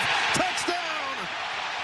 Malik gets shifty, and the Packers are within a score. Highlight courtesy of Peacock and NBC. Packers get humiliated, embarrassed, whatever you like to call it, at Lambeau Field yesterday. See Sparky Pfeiffer with you, Charlie Usen over there as we broadcast the Wisconsin Sports Daily Show, served up by Wendy's here on the Wisconsin Sports Radio Network. Thanks for listening around the state. And of course, you can always, don't forget, stream us at wisportsradio.com or right there on X and on YouTube at WI Sports Radio. If you go on YouTube, you'll see we have shorts up there that you can go back and watch that all of our producers do a great job with. You can also go back and watch any interviews that you may have missed or any full shows that you may have missed, all right there on YouTube. So all right there again, WI Sports Radio. Which Packers offense do you like more? The one with Willis or the one with Jordan Love? Seems like a relatively easy question. There has been a lot of talk about Malik Willis and so forth. Can I just play something for you? Today is Monday. Yesterday was not Saturday. Saturday on the postgame show, Tommy Wirtz was none too happy with me when we did the show. None too happy. Because I led the show by talking over when the Packers could get out of Jordan Love's contract and said they've got to play through him in 26. They have potential exit out of after the 26 season or after the 27 season. So, because I knew the Malik Willis lovers were going to be out in full force, right? Yeah. So I wanted to have my contract details on Jordan Love and when they could get out or trade him or whatever else right there in front of me to try and cut people off at the pass as far as when they could potentially do something. Then I see this nonsense on social media. Well, they franchise tag him. It's going to be $40 million. Nobody's franchise tagging him, man. Stop. If they wanted to keep Malik Willis long-term, he's going into free agency, they would have to go to Malik Willis and say, hey, man, 3 years, $30 million or whatever the number may be. It ain't going to be $40 million a year. And the idea is, look, I don't know how this is going to play out with Jordan Love's contract negotiations, this, that, or whatever the other thing may be. But you're going to have more opportunities to play because Jordan Love can't stay healthy. So because of that, you'll have your opportunities and maybe eventually at some point you start. And if that doesn't happen, but you continue to play well, we will get you to another team before the end of this contract that may want you via trade or whatever the case may be. Having said that, Matt LaFleur yesterday made this statement about Malik Willis. Check this out. I think it was just like the pain that he was dealing with. But I also think it speaks to just how tough the guy is, man. What a competitor. I felt even better about it after watching the tape. That QB draw that we had for him on 3rd and 9, and his just ability to maneuver through the mess and break a couple tackles, I thought was incredible. It was remarkable. The throw that he got injured on, that's one of the more strong arm throws in this league, right? Option hash off the sideline. Sure. Did you know that he could make that throw? Oh, yeah. And we see it every day at practice. I'm saying before he got here, the Tennessee film, did he have that in his arsenal then? Yeah, I think one of his strengths coming out in the draft was he's got a live arm. I mean, the guy it's pretty impressive, the power that he has behind his arm and how far he can throw the football. And yeah, he can make any throw on the planet. I put him up against anybody. Have you ever heard Matt LaFleur ever say he'd put any quality of Jordan Love up against anybody on the planet? I feel like I might have. It doesn't feel like I can't think off the top of my head. He's never said it. I promise you. When he said that, I was like, that's a pretty big statement, right? That he can make any throw. Let's go. Anybody on the planet, I'll take him against anybody. That is a head coach gushing over his quarterback, right? And the throws that he can make and do his thing. Matt LaFleur also talked about, I think it was last week, talking about how the one thing they worked on mainly since Malik Willis has got into Green Bay was fixing his footwork. And from where it was in Tennessee to where it is now and how much better he is and how that's improved everything. When Malik Willis got here, if you remember, last year it was like, oh my God, he can't throw. Like they're going to have to run option, whatever, but don't ask him to throw. And then every time he made a throw, you're like, whoo, hey, okay, he completed a pass. Go, Malik. All right, that's a little something. This game here that y'all just watched on Saturday, his arm is right there now with his feet. He is accurate. He's making good throws. He's doing everything you could potentially ask of him at this point. We're going to move your Charlie Sound of the day because I want this to go a little bit. Sorry, I got to this late. Charlie Sounds of the day coming up at 4:20. The question is this. Which Packers offense do you like more? The one with Malik Willis or the one with Jordan Love? Nicolay Law Talk and text line 414-677-1250, 414-677-1250. I like Malik Willis offense better. Plain simple. I think the running game is more creative when Malik Willis is in there, by far. I think the defense has to play the offense more honestly because of Malik Willis's legs. They can't be bringing the house and doing all this other crazy crap with Malik Willis because he could very well absolutely burn them at any given point in time. And I'll say he's better at play acting as far as faking that handoff than Jordan Love is 9 out of 10 times. You saw that again on Saturday when he literally, the linebacker came up and said, uh-oh, and then had to go back on the play act on the handoff. Does that better. Arm-wise, I don't know who has a stronger arm, but there's certainly not a major difference. If you want to say Jordan Love's arm is stronger, fine, but Malik Willis can make any throw like LaFleur said. You want to say Willis's arm is stronger? Fine. I don't know how much stronger, if it's really a big difference. So that's pretty much equal at this point, too. The only thing that I don't know, and I don't think you know, because we haven't seen him actually start for a full season, is if he were to play 17 games, what would his decision-making process look like versus Jordan Love's, right?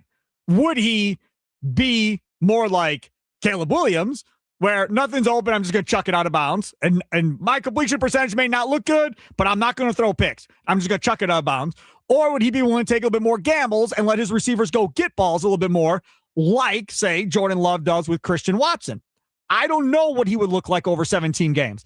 And that's the thing. When you get to the offseason, it's like, oh, he's going to get all this money as a starter. Really? Do we know that? I don't think he's going to. I think it's going to be compete for a starting job. I don't think anybody is handing that cat 5-year deal at $20 or $30 million a year and going, you're the franchise quarterback going forward. We're not drafting anybody. It's all you. I don't think that's happening. He's not getting Sam Darnold money or any of this other stuff that these other guys are. Geno Smith. Got to start a whole season. That's right. That's how Sam Darnold got to that point. Was able to get money. Correct. That's how Daniel Jones got a second chance in Indianapolis because he started whole seasons with the Giants. You have to be able to be out there for the whole 17 games. The other question I have then with Malik Willis too is how much can you evolve this offense? What is the ceiling of a Malik Willis in this offense? And then I guess the second question I have is this more a discredit to Matt LaFleur then with Jordan Love on the field if we feel like Jordan Love is still a better quarterback probably than Malik Willis? Or is this a discredit to Jordan Love? JB, a big fan of mine, in the 920 says, shut up, Sparky. Matt LaFleur's gushed over Love a ton. Stop being a thing. I was going to say, he praises Jordan Love. Listen to me. Me saying, Charlie, you're one of my favorite producers versus Charlie, you're probably the best producer on planet Earth. Totally different. Charlie, you're the best producer on the Wisconsin Sports Radio Network. Charlie, you'd be the best producer anywhere in the country. Two totally different statements. Totally different.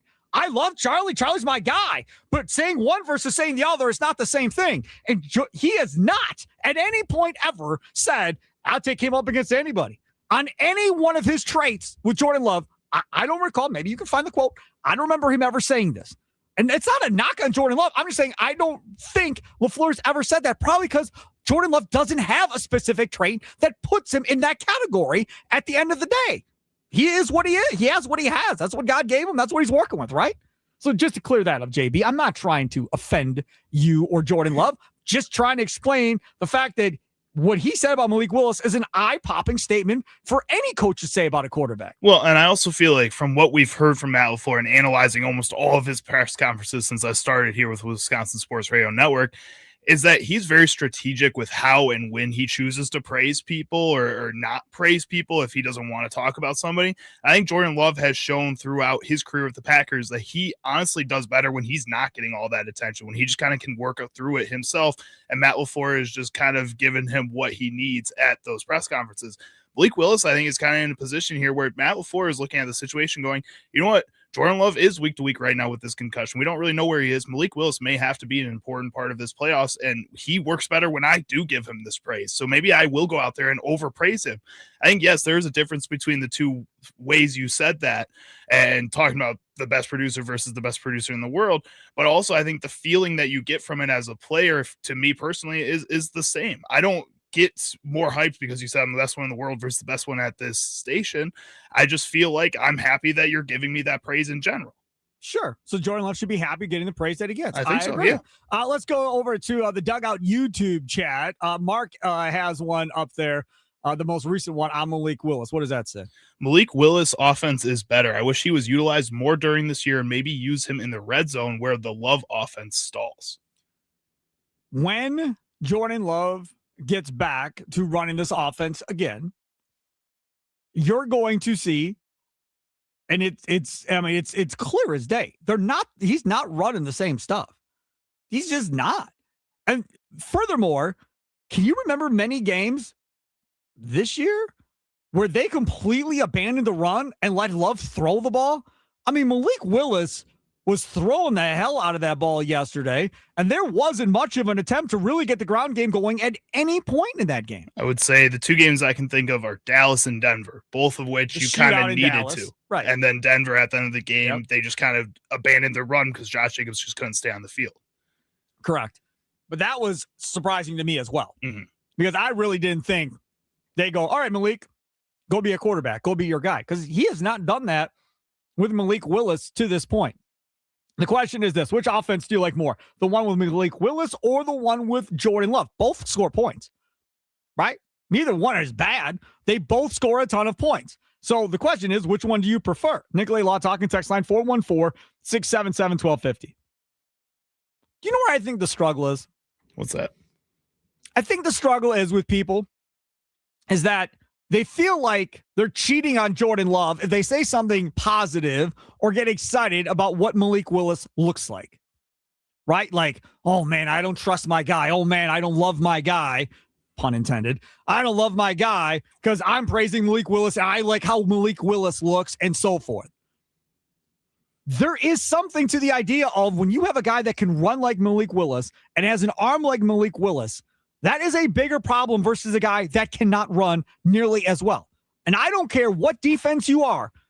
I don't care what defensive coordinator you are. You'd rather face a guy that has the mobility of Jordan Love than has the mobility of Malik Willis. Those are two different defenses that you play. Ask Jeff Hafley.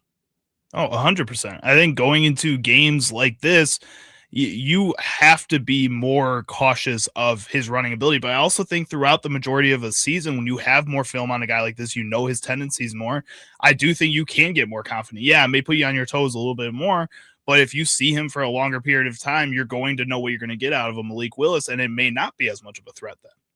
Lamar Jackson is a prime example here of a guy you knew they're going to run. And because of that, you're going to take shots and so forth. But it's still a problem, right? Even though you know he's going to run at some point, you still have a problem trying to stop Lamar Jackson's also a multiple-time MVP and probably one of the greatest quarterbacks of this generation. My point, though, is how many guys in this league run like that? It's Lamar Jackson, Malik Willis, and who else? Josh Allen runs pretty well. Caleb Williams runs pretty well. I don't think Caleb Williams is going to beat Malik Willis. Caleb Williams has been enough of a threat to scare teams in the ground, No. The question isn't enough of a threat. I'm talking about the speed that he possesses versus other quarterbacks in the league. Tyler Huntley looked pretty fast on Saturday night. Yeah, I would say it's Lamar Jackson when healthy because he hasn't been this year with a back injury. Malik Willis, maybe Josh Allen. Josh Allen's got some long legs. He can move a little bit. I mean, there are many guys that can run with Malik Willis at the quarterback position in the league. That's my point. So you game plan for them a little bit differently. Aaron Rodgers, when he was younger and he could get out and run, ran as fast as he could run. Steve Young, when he was younger, ran as fast as he could run. Not to the level of this. Not to the level of these guys at this point. I got one here from the 414 from Andrew. A dual quarterback team is for the Big Ten, not the NFL. Offensive fluidity is solely on Matt LaFleur. Yes, it is. You're correct. And I also do not want a dual quarterback system in the NFL for my football team either. I agree. I also don't like rotating offensive linemen throughout a football game, but we've seen the Packers do that over the course of time too. So yes, Andrew, I agree with you. And for the record, yes, I want Jordan Love over Malik Willis as well. But to sit here and act like, oh man, like it's an insult to Jordan Love to even bring up Malik Willis, even being in the conversation. I mean, I don't know what y'all are watching, but what I watched, that's pretty damn impressive what the show he put on. It's pretty damn impressive. And if he gets to play against this Vikings defense and Jordan Love doesn't play again, and he does something similar against this Vikings defense that has been pretty good here in the second half of this football season, if he does it again, like, I don't know what he's going to look like on another team. I have no idea. I heard somebody bring up, I forgot what show it was today, that said, and I think it was a call or somebody, or a text, I think it was a text that said, maybe Matt LaFleur and Malik Willis go somewhere together after the season. Brilliant. Just brilliant. Brilliant. If I'm Matt LaFleur, I'd like that. If I'm Malik Willis, sign me up. I'll play for whatever. I get to go with him. He's called my offense. He knows what I like. And everybody builds around me and what me and Matt want to do.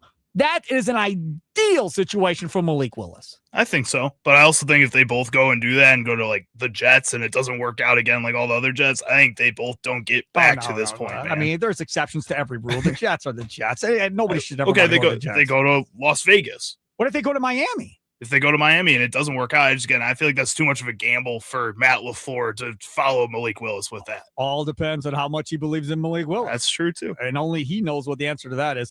I want to jump in quickly on the other side. This Ryan Wood question that got everybody all fired up to Matt LaFleur, a guy, Packers beat writer from the Green Bay Press-Gazette. We'll do that coming up next. It's Wisconsin Sports Daily, served up by Wendy's, live from Wisconsin Sports Radio Network studios, powered by the Potawatomi Sportsbook. Sparky here.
Welcome back. It is Wisconsin Sports Daily. Served up by Wendy's. Sparky here. Charlie Hughes on the other side of the glass. Wisconsin Sports Radio Network.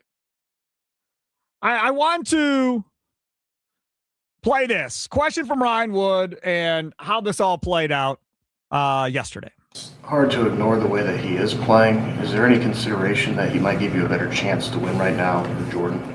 Yeah, I think, guys, I want to pump the brakes on all that stuff. I think Jordan Love is playing some pretty high-level football, and it's great that we feel the same about Malik in his ability to go in there. And, I thought he's had two really back-to-back outstanding performances. So we're in a good spot with that position. Certainly have a lot of confidence in both of those guys, but I mean, it's pretty clear that Jordan is our franchise quarterback, and he is going to be when he is healthy, he's going to be our starter. So I just want to squash all that. What is it about Jordan, especially playing at a high level, that gives you that better chance to win in your evaluation? Well, I just think that, I mean, his body of work throughout the course of 3 years, especially I think this season, I think he's taken his game to another level. So, and that's not to discount anything. I mean, like I said, we've got a lot of faith and confidence in Malik, and he's done a lot of great things, but that's a good problem when you have two guys that you're really confident in. That was a good question. Multiple questions. Why were they both good questions? I'll explain to you on the other side of another quick timeout. It's Wisconsin Sports Daily, served up by Wendy's, live from the Wisconsin Sports Radio Network studios, powered by the Potawatomi Sportsbook. Sparky with you.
Some shows talk about one team. Other shows barely talk sports. This show will talk Packers, Brewers, and Bucks every day. It's Wisconsin Sports Daily with Steve Sparky Pfeiffer, served up by Wendy's on the Wisconsin Sports Radio Network. Download the Wendy's app today.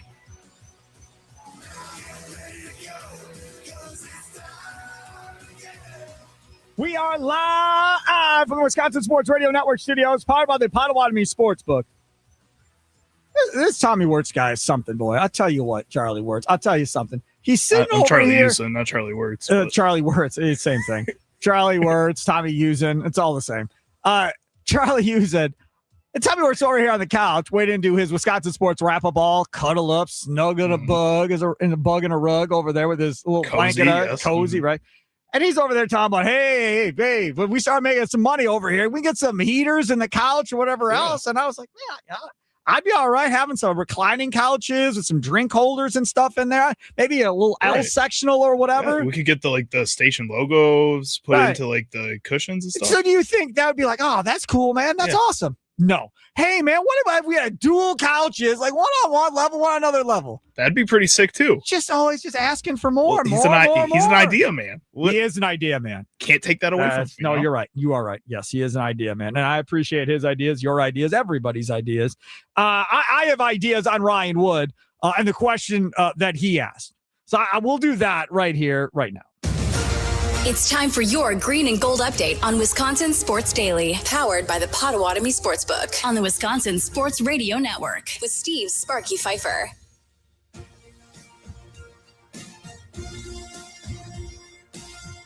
Okay, so right there before the break, we played for you Ryan Wood asking Matt LaFleur about Jordan Love, Malik Willis, why Jordan Love is the better option and so forth. And Ryan Wood took some flack on social media for asking the question. Can I just say, I wish more people cover the sport like he covers the sport. Can I? Instead of, and I'm going to offend a bunch of people right now, but it is what it is. Instead of saying, you know what, I don't care what the fans think or what the fans want. I'm just going to ask whatever the hell I want to ask because that's how we're going to do things. Dude, I respect the idea that is being asked. When you have, again, not one or two people, a bunch of people right now that love themselves Malik Willis. Malik Willis balls out, has the best game of his career. If you're going to ask the question, now's your time.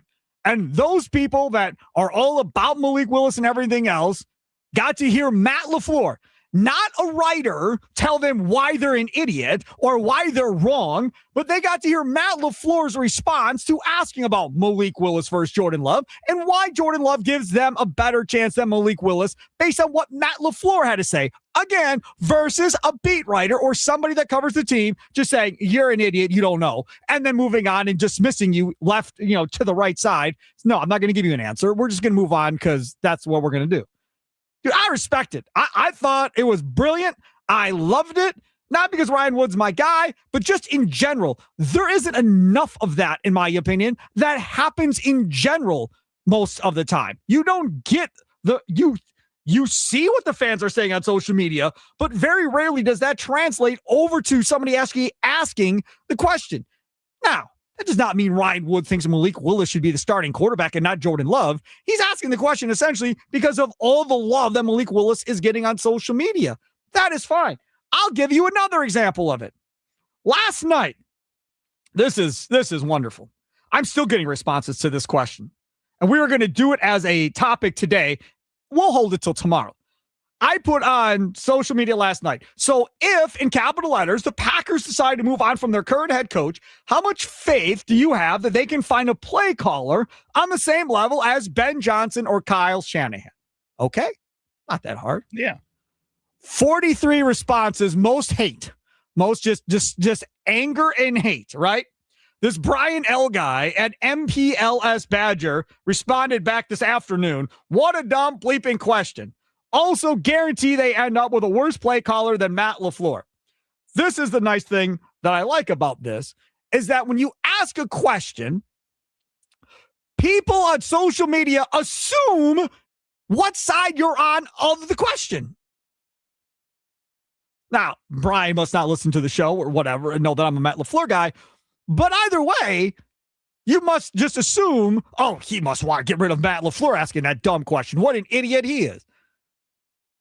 That's why I love asking questions on social media, because I love laughing at people who think I'm asking the question for a specific point or trying to push a narrative, when most of the times I just put up the question to see what side everybody's on and to see kind of what the balance is. If everybody on one side of this, is there a split? And a lot of times I decide whether or not I want to use it for a topic on my show, depending on how you all respond on social media. Most of the time, that's why I'm doing it. Try to figure out, can I use this on my show or not? Not because I have an agenda, just because I want to ask the question. Just like Ryan Wood asked the question, because there's a lot of people, I'm sure, in his timeline clamoring for Malik Willis. Okay, I'll let the man himself answer this instead of me having to fight you all off here. And then, of course, he gets hammered by those that think it's ridiculous to ask him about the backup quarterback. Now, if Malik Willis leaves the Green Bay Packers and goes and plays somewhere else and sucks, then all of you people that hated that question and think it's insulting and all of this other stuff will be proven correctly. If Malik Willis goes somewhere else and ends up being a Pro Bowl quarterback and wins football games, well, those of you that are mad at that question then come back and go, I can't believe they kept Jordan Love. Why? How could they have kept Jordan Love? They should have had Malik Willis. I knew back then it should have been Malik Willis. Again, it's a fair question. Ryan Wood knows Jordan Love is the man. I know Jordan Love is the man. Charlie knows Jordan Love is the man. A lot of people agree with you. My father, as I've talked about numerous times, does not believe Jordan Love is the man, has been on the Malik Willis bandwagon since last year and wants him as the starting quarterback. So he's on that side of things. Him and I disagree, obviously, all the time. So there is a split right in the sea. But as I talked about on the postgame show the other night, you realize how many people wanted Brunell over Brett Favre? How many people wanted Matt Hasselbeck over Brett Favre? Lots and lots of people wanted Hasselbeck. More Hasselbeck than anything else because Favre continuously lost games by throwing interceptions. That's where that was. Jordan Love's not losing games like that for Brett Favre.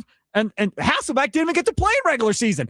All people had on Hasselbeck was preseason, and they wanted him over Brett. At least Malik Willis has gone out there and won regular season football games. Exactly. But I think the other thing is that you have to look at here is, maybe Jordan Love isn't as exciting, or what we've seen so far this season hasn't been as exciting as Malik Willis's brand of football, but Jordan Love's offense that they've run out here has been dominant at points, has been able to control the pace of play of both teams in these games. He's been able to slow it down. He's made really clutch throws. He has had great completion percentage games throughout the season that have shown that he can be consistent, can get the ball to the guys when they are open. Malik Willis, this offense is thriving off of explosive plays. It's thriving off of him being able to break outside, or Romeo Doubs to get a long pass on the sideline, which apparently is going to happen at least once per game now. This is something that is just a lot more volatile that you can't rely on as often. And Matt LaFleur knows that. And for everybody to come out and just to say, you know what? Yeah, I wanted Malik Willis, or they go, like you said, Mark Brunell, all the guys like that. They're saying that because they want to be right at some point in the future. And that maybe if Malik Willis does become that type of quarterback, then you can be right. It is going to be something depending on where he goes in the offseason. I still think there's a chance he's back as a backup quarterback, because I'm still not convinced anybody's going to give him the keys to the car. Now, maybe he rolls the dice and says, I'll take my chances competing. But you know what's going to happen there?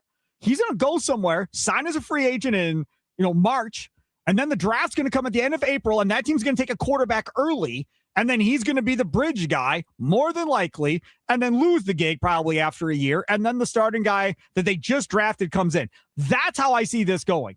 I don't even think he can get a Geno Smith contract like Geno got with the Raiders. No, and Geno Smith got that contract, though, because he went to Seattle and played really well in Seattle. Yes, exactly right. Yes. Let's go to John in Franklin. You're next on the Nicolay Law Talk and Text line. What's up, John? Hey, Spark. As I was watching my defense get run over, like Buffalo going over the grass, and I was watching Malik operate the offense, it was just a complete nightmare, because I knew that the way he was playing, is sealing his fate as a Packer, all but in my dreams. I have a fantasy, and I do not want him to replace Love. Okay, let me be clear. I'm not panicking about the Packers. I think I have a pretty solid understanding of where we're at. But I would love to see, especially in the last couple games. I mean, I know he's hurt, but if he's healthy enough to play, I think they should put a couple of plays in, and you don't even need to use them. If the offense is rolling, there's no reason to bust them out. But if we're struggling a little bit, and I'm not trying to create a controversy, but my real concern is that he goes somewhere in the NFC, possibly Minnesota. Is there any way, Spark, any way that we can – I brought this up in the morning shows, laughed at. Is there any way? I mean, we gave this kid a chance. Yeah, is there any money is money, I know, but is there any way, he'd have some – not a hometown discount, but he wouldn't go to one of our rivals. Do you want to play him? I don't. No, I don't want to play him. No, absolutely not. No, John, I agree with you 1,000%. I don't want to play him. Thanks for the call. However, they're not going to give up on JJ McCarthy after a year. I don't see that happening in Minnesota. Maybe I'm wrong. Maybe they will, because O'Connell's not going anywhere, right? Kevin O'Connell, he's not going anywhere. No, so unless O'Connell's going to bail on JJ McCarthy, they're not going to go get a quarterback. We start talking about Malik Willis, where he goes. Indianapolis Colts come to mind. Shane Steichen had Jalen Hurts, had Daniel Jones, veterans that can come in there and kind of run an offense similar to what they're running in Green Bay. Maybe that works if they're time to get rid of or time to move on from Anthony Richard officially. If they don't want to bring back Daniel Jones for another season coming off of his injury, that maybe makes sense. Miami maybe makes sense right there if they decide to move on from Tua, which I still don't see financially how that's going to happen. But either way, the Saints did it with Derek Carr. They moved on from that. You've seen other teams do it in the past. Saints have been in cap hell for like a decade. So, I mean, Miami's kind of in cap hell right now. Yeah, too. That's not exactly the example I want to use necessarily. I think you can keep Malik Willis if he doesn't have a solid opportunity somewhere and he says, I'll come back to you for $8 million a year, right? Something like that. But again, in order to do that, you're going to have to cut guys, Jenkins, Rashawn Gary, whoever you decide to move on from to save cap money. And that's going to be the thing because they are up against the cap in a big way coming up this year. That doesn't mean they can't make room under the cap. They absolutely can. We all know this, right? Everybody says, the cap's fake. Well, whatever. They can figure out a way to create room if they really want to bring back Malik Willis in a backup capacity. What I think he would want to be here as a backup versus elsewhere? Yes, I do. I think he'd rather stay here as a backup versus going somewhere else to be a backup in a situation where he knows he's not going to play.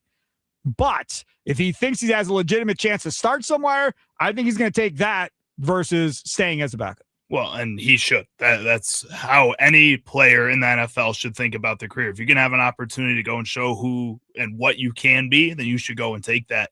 I also just think from a Packers standpoint, though, at the same time, you already are paying Jordan Love as the highest paid player on your team at this point. This is a situation where do you really want to have two significant contracts in a position where only one guy can be on the field at one time? Significant. $8 million. $8 million is significant for a team that is going to have to cut players to make that happen. Yeah, to a degree, I guess. You're probably right about that. But when you have a quarterback that's been hurt the last 2 years, that backup quarterback position does become necessary. You can't just run out there with some rookie and be like, it'll be fine. He's never hurt. With Brett Favre, he always played. You can learn to take that for granted. Aaron Rodgers got hurt, and it bit them in the behind multiple times because they didn't have a real backup. You have a real backup with a guy that doesn't stay on the field.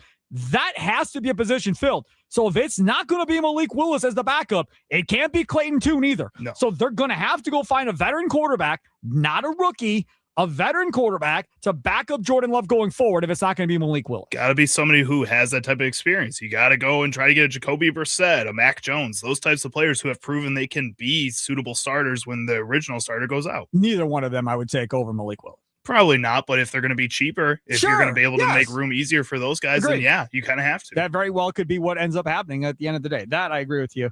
For sure. That was the Green and Gold update brought to you by the Potawatomi Sportsbook. So much thanks to them. Are you ready to rumble? Join wrestling legend Kevin Nash on January 31st at Potawatomi Casino Hotel for an elevated viewing experience of the Royal Rumble. Watch your favorite WWE superstars battle it out in the match of the year. Located in the annex of the Potawatomi Casino. $100 a person. You get 2 free drinks, unlimited buffet access, photo and autograph with WWE legend Kevin Nash. He's a big dude. $25 reward or match play to play your favorite games on Potawatomi, and a shot at winning your own WWE Championship signed belts from Kevin Nash. Secure your spot now by visiting Potawatomi.com and then look for the events page. Potawatomi.com and then look for the events page. Again, January 31st for the Royal Rumble. Watch it with Kevin Nash. Photo and autograph. Only 60 tickets are available for this one, so make sure to get your tickets today. If you live outside the area in Green Bay and Appleton, listening to us on WNFL or listening to us on the game in Wausau or in Duluth Superior, they have a hotel. This is a situation where you're like, you know what? We're going to head on down to the end of January. We'll get ourselves a room at the Potawatomi Hotel. We're going to go check out the sports book that Sparky won't shut up about. We're going to go hang out with Kevin Nash, maybe play some craps, the whole deal, and spend the weekend at Potawatomi. This is your time to make the pilgrimage here to Milwaukee and take advantage of that. So again, Potawatomi.com. Look for the events page and you'll be all set up. Next up, Charlie Sounds of the Day. It's Wisconsin Sports Daily, served up by Wendy's, live from the Wisconsin Sports Radio Network studios, powered by the Potawatomi Sportsbook. Sparky here.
This Wisconsin Sports Daily, served up by Wendy's. See Sparky Pfeiffer here. Charlie Usen. Don't forget Wisconsin Sports Wrap-Up. Tommy Wirtz. Big old hunk of love. He's coming up from 5 until 6. Gives you the wrap-up of a Green and Gold Monday here on the Wisconsin Sports Radio Network. Don't forget anything you missed. You can always download by going to wisportsradio.com, or don't forget you can also stream us live on X and YouTube at WI Sports Radio. Also got some shorts. Got a bunch of different videos you can check out on YouTube as well. Again, WI Sports Radio. The producers all do a great job of cutting stuff up and putting stuff up there that you can take in for your enjoyment. Time now to get to a segment that's normally at 3:40. Today we moved it, so let's go. What sound clips will Chicago Charlie pick today for Sparky? Will Sparky become enraged? Will laughter ensue? It's time for Charlie's Sound of the Day. It's Wisconsin Sports Daily, served up by Wendy's on the Wisconsin Sports Radio Network. All righty, let's get to it. So these are simply the top 3 clips of the day from Charlie Usen. I don't know if he's playing the clip I heard as I walked back into the studio, but if he is, oh boy, I have thoughts. I am very much going to play that clip. Definitely have thoughts on that clip. So let's see what we got. Charlie Usen, where are we going first? Well, since you piqued my interest and I want to know your thoughts, let's start with that. This is Michigan State head coach Tom Izzo discussing the NCAA granting James Nagy the 2023 31st overall pick in the NBA, 4 years of eligibility to play at Baylor University. So I asked Cohen, would you be okay if I went and got Miles, brought him back, and I sat you? I mean, you laugh, but that's what we're doing. Somebody's sitting. Somebody's not playing.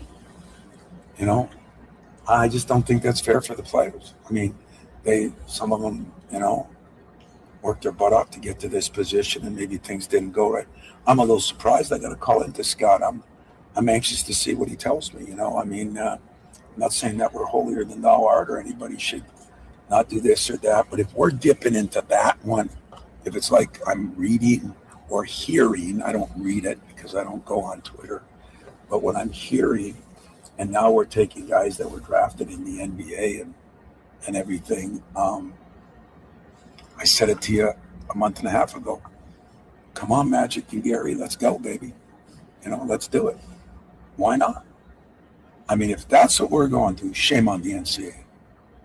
Shame on the coaches too, but shame on the NCAA because coaches are going to do what they got to do, I guess.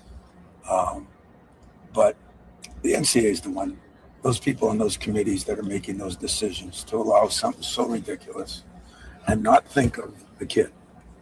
So everybody talks about me thinking of my programmer selfish. No, get that straight for all of you. I'm thinking of what is best for my son if he was in that position.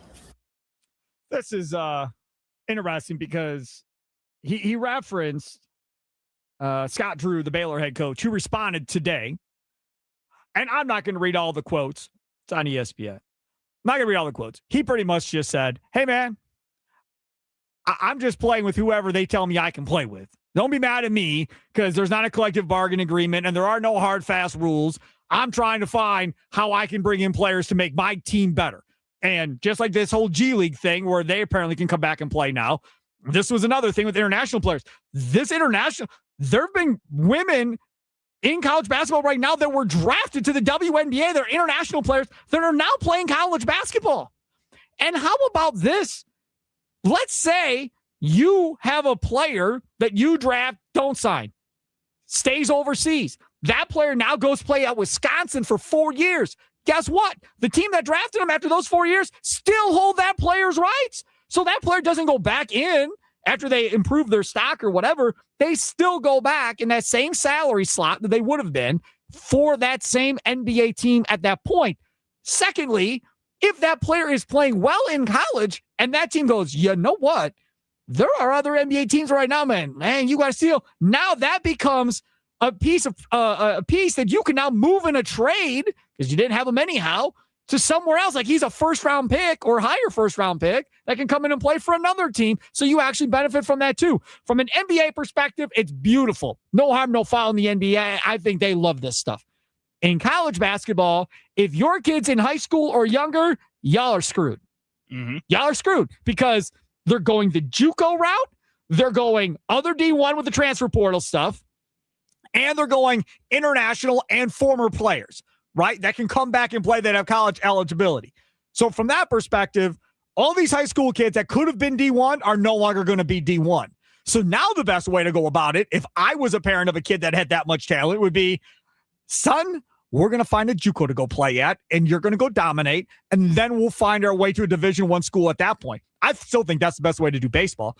But in basketball, that definitely makes the most sense now, considering everything that's going on. Yeah, it really is just kind of insane. And Scott Drew, I think that's kind of a lame response to be like, well, then they're not stopping me. This is allowed in the rules. Yeah, come on, dude. You know better. And you as somebody that he gets paid to win. He does. I get it. And Tom Izzo at this point doesn't. He gets paid because he's Tom Izzo and he has one in the past. So he's allowed this freedom to think, yeah, I don't need to do that. But that's because your job is safe until you say it's not safe. Until you say you want to leave Michigan State, they'll leave you as the head coach of Michigan State. That's where we're at right now.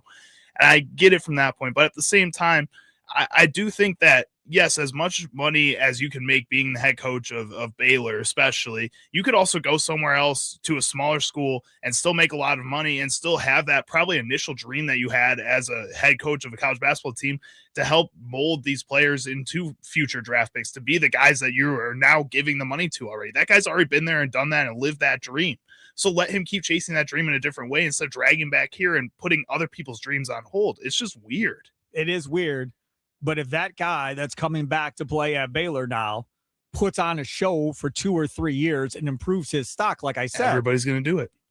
Yes. Everybody that's not Tom Izzo or John Calipari, who already has been there, done that, is going to do it. Mm-hmm. Yeah.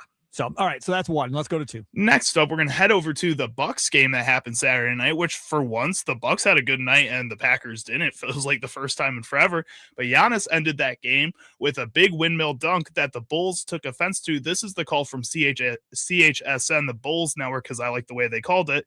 And you're a Bulls fan. And from Giannis Antetokounmpo talking about the incident after the game. Is it off as Giannis put up 27 in his return to the lineup? I'll tell you what, if you're the Bulls, you should have fouled him. If as soon as you saw that he was going to start doing that, you should have hustled down the floor and you should have fouled him. And now Boots and them are taking exception to it. That was a take that from Giannis. But now the Bulls and Bucks meet towards center court. You can't be mad. We have some shoving. You can't be mad. We have some coaches getting involved. You can't be mad at Giannis. There's an unspoken rule that you don't do that. But as soon as the Bulls saw that he was starting to dribble towards the basket, they should have went and fouled him. We're 11th in the East? Are we 11th in the East or 12th? 11. Yeah, just got to keep finding our identity. And if that is to, get a little bit of, scrappy at the end, so be it. We're not the champs. Why should we have, play the clock out and have respect and fair play? We're fighting for our lives right now. This is real talk. I've been 30 years in the league. If we keep on losing, brother, there's probably half of the team not going to be here. We're not going to make the playoffs. I really don't care. At the end of the day, I just want to be available, be healthy, help my team win. And if that's what has to happen for everybody to wake up and understand, we fight for our lives, and we got to get our hands dirty, so be it. So I will tell you that I've about run out of my patience with him. I really, nothing I say right now is going to be beneficial to me and y'all are going to hate me. So I am going to try to not absolutely lose my mind on him because I have pretty much reached the end of my line with him. First of all, you go do your little circus act because you don't care about playing fair and whatever the case may be. And this is going to all of a sudden unify the team. You're going to win 10 games in a row because you did some cheap crap at the end of a game. Okay, fine. So you go, you do your windmill dunk, you get done. Vucevic, Mr. Fake Tough Guy, gets up in your face. You're kind of smirking at him like, yeah, whatever. Now here come both teams. Did you see the video? I did see the video, yes. Where did Giannis go? He walked away. He backed up and went around the pile and just walked back to the bench, yeah. Did nothing. Listen, you want to go be, I don't care, and we got to be scrappy and all of that. You say that, and then you walked away from the skirmish that you started. You yourself had no interest in being in it. You're like, I'll start it. My guys will take care of it. I'm not getting my hands dirty with this crap. You know that's how they're going to respond. Then he goes walking away. So now, again, this is me, just me now. If you want to do that, do what you got to do. But if you want to be a teammate and a leader and be involved in this, then you don't walk away. You stand there and you deal with it while your guys come by you to stand next to you. Stand with your guys in this mess, not leave them hanging and go walking off. Not like there was a fight. They were just talking. There was nothing, no punches thrown. But I'm just saying, to me, that's not a good look. Secondly, when he starts talking about, I don't care about fair play anymore. I don't care about this. That's funny. Because this isn't the same dude that was talking. This dude here talking about, I don't care about fair play and I don't care about all this. Have you heard this from him in the last 5-8 years? Have you ever heard him say anything like this? Wasn't he the one that chased the Pistons into the tunnel because they stole his game ball? Or the Pacers, that's correct. Yeah, he chased them into the tunnel because they stole his game ball because that was not right and that wasn't fair. Got into it about the ladder. What was it, in Philadelphia or wherever that was? Had issues with that because they shouldn't be doing that either. I should be able to practice all this. Again, like I don't have a lot of good things to say. So I feel like we should just move on and go from there. And I see a lot of people, Gilbert Arenas, that's the guy you want on your side. Gilbert Arenas losing his mind on social media, defending Giannis and ripping the Bulls and swearing left and right and all fired up about it. And I respect everybody that says, if you don't like it, stop it, right? If you don't like it, win. I'm with you. Fine. We agree. What I don't like is he walked off on his team after he started that nonsense. And he started the nonsense and knew what he was doing anyhow. And then afterwards says, wow, we got to be scrappy. Not we. You should have said, my other teammates need to be scrappy because I'm not getting my hands dirty. I'm going to walk away from them, let them fight by themselves. That was what really irritated me and made me mad watching that whole incident. Well, and I think part of it too is he knew Nikola Vucevic is doing the same exact thing. When he comes over and starts trying to talk to Giannis, he's trying to do what Giannis is doing, get his team fired up behind him and get going behind him. Portis? Well, no, I didn't. There was reports. Bobby Portis, after that was done, he was standing outside the Bulls locker room in the hallway going, come on, man, I'm right here. Y'all want to go? Let's go. Bobby Portis wanted to go. He was ready, right? Now, that's completely different than just being fake tough guy Vucevic over there knowing he ain't going to do nothing and just trying to be fake tough guy. At least Bobby was over there going, I'm here. Y'all want to go? Let's go. I think Bobby just wants to fight people sometimes. Which is fine. Yeah, go for it. You need some of that sometime on the team. All right, what's next? And last up here, we're going to hear from Colts quarterback Phillip Rivers on if this is his last time playing football for the Colts or any team. Well, I mean, if it is, and again, I'm going to be on board and supportive of whatever the organization, Shane, and however that decision is going to come to be. I'm sure I'll have some conversation. It won't just be a blindside Tuesday, conversation from him. And I'm going to be on board to do what's best for the guys. I mean, if this was the last one, I told you guys I wouldn't have any regrets about coming back, and I don't. It's other than us not winning, right? Us not winning. It's been an absolute blast for 3 weeks. I wouldn't, if I go back and say, all right, now everything's going to happen. What are you going to do? I'd do it all again. It's been absolutely awesome. So yeah, I mean, if it's the last one, it's the last one. I thought the last one was walking off the field in Buffalo, walking up that tunnel, and I was fine with that. And that one had tears and those few days after it, and I was at peace with that being the last one. So certainly, if it is, I got 3 bonus games that I never saw coming, and couldn't be more thankful that I got the opportunity. There are a lot of people in the media that owe that man an apology. That's all I know. That's all I know. When they said he was coming back, I was like, all right, sounds good. He knows the offense, whatever else. And like Brett, you have an arm, you have an arm. I don't care how old you are. The arm's going to be there, right? Unless you've had like 100 surgeries on it. He's still going to be able to throw it. Nah, he didn't have the ball. He couldn't throw it 60 yards anymore necessarily, right? He's not going to do that. They brought in Riley Leonard at the end of that game yesterday to try and throw that pass into the end zone. So maybe not that. but he certainly did not embarrass himself like y'all thought he was going to do. That did not happen. He more than kept them in football games, in each and every one of those football games, and gave them an opportunity to win football games. His defense did not help him out, but he did what he had to do for the offense. That was a good move by Steichen and the Colts, and that was all Shane Steichen because of the relationship he had with Rivers. That was a smart move by the Colts. No, they didn't win.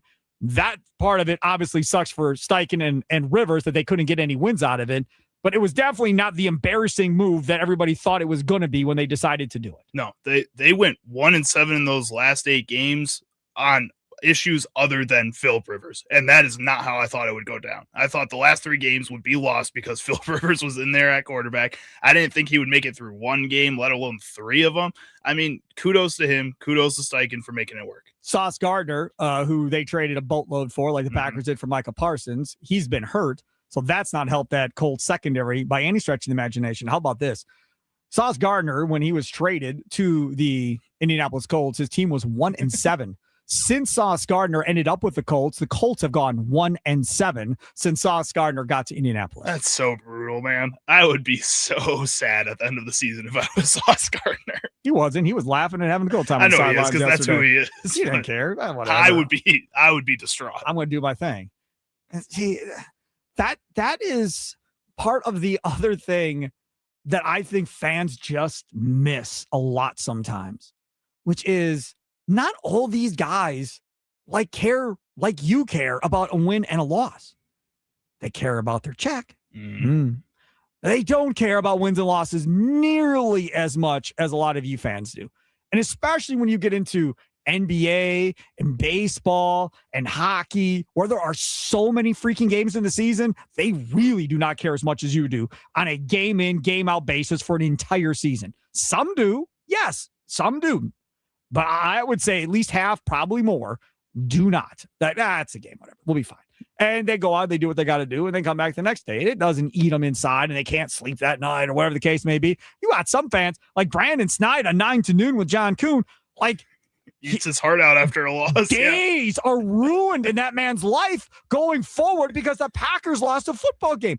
I couldn't even imagine being around Brandon Snide during that Packer game yesterday. Got to be insufferable. Oh my God. I love you, Brandon, but got to be insufferable. I love Brandon too. I wouldn't want to be near him in a Packer loss, right? No, thank you. That dude, it eats him up. Now, how many of those players on that team react that same way to a loss as he reacts to a loss as just a fan? Well, some probably do, but I bet you a lot don't. I think part of it too is I think there are a lot of players that do have those types of emotions, but they've learned so well how to hide those emotions now that every single one of your emotions is displayed on social media, TV, every single minute. Anytime somebody cries after a loss in a game, that's blasted all over Twitter and people making fun of you or people trying to defend you. I don't want all of that attention just because I shed one tear. Like, that's crazy. So I'll smile instead. I'll learn how to put on a mask in front of the cameras, and then I'll be mad at home later. I guess. I think you take more grief when you're laughing and having a good old time while your team's getting drilled versus if you are pissed off when your team is not getting always. Drilled. I guess. Over there on that side, he is Charlie Usen, Steve Sparky Pfeiffer with you. Coming up next, Things Sparky Missed, brought to you by the Milwaukee Admirals. Nikolai Lautaka text line has been busy today. A lot more Malik Willis stuff coming in we will get to. And what is happening with Marquette University's basketball team? What in the world is going on? We have not talked about Marquette at all. Not once. Yeah. Not once this season. I think at the beginning of the year, we talked about them before the season. We always use, last year we had Ben Steele on a bunch, and from the Milwaukee Journal Sentinel, all that. I don't believe we've had Ben Steele on. We've not really talked about Marquette at all. And things are getting worse instead of better over there at Marquette. So we'll talk about that straight ahead. It's Wisconsin Sports Daily, served up by Wendy's, live from the Wisconsin Sports Radio Network studios, powered by the Potawatomi Sportsbook. Sparky with you.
Welcome back. It is Wisconsin Sports Daily, served up by Wendy's.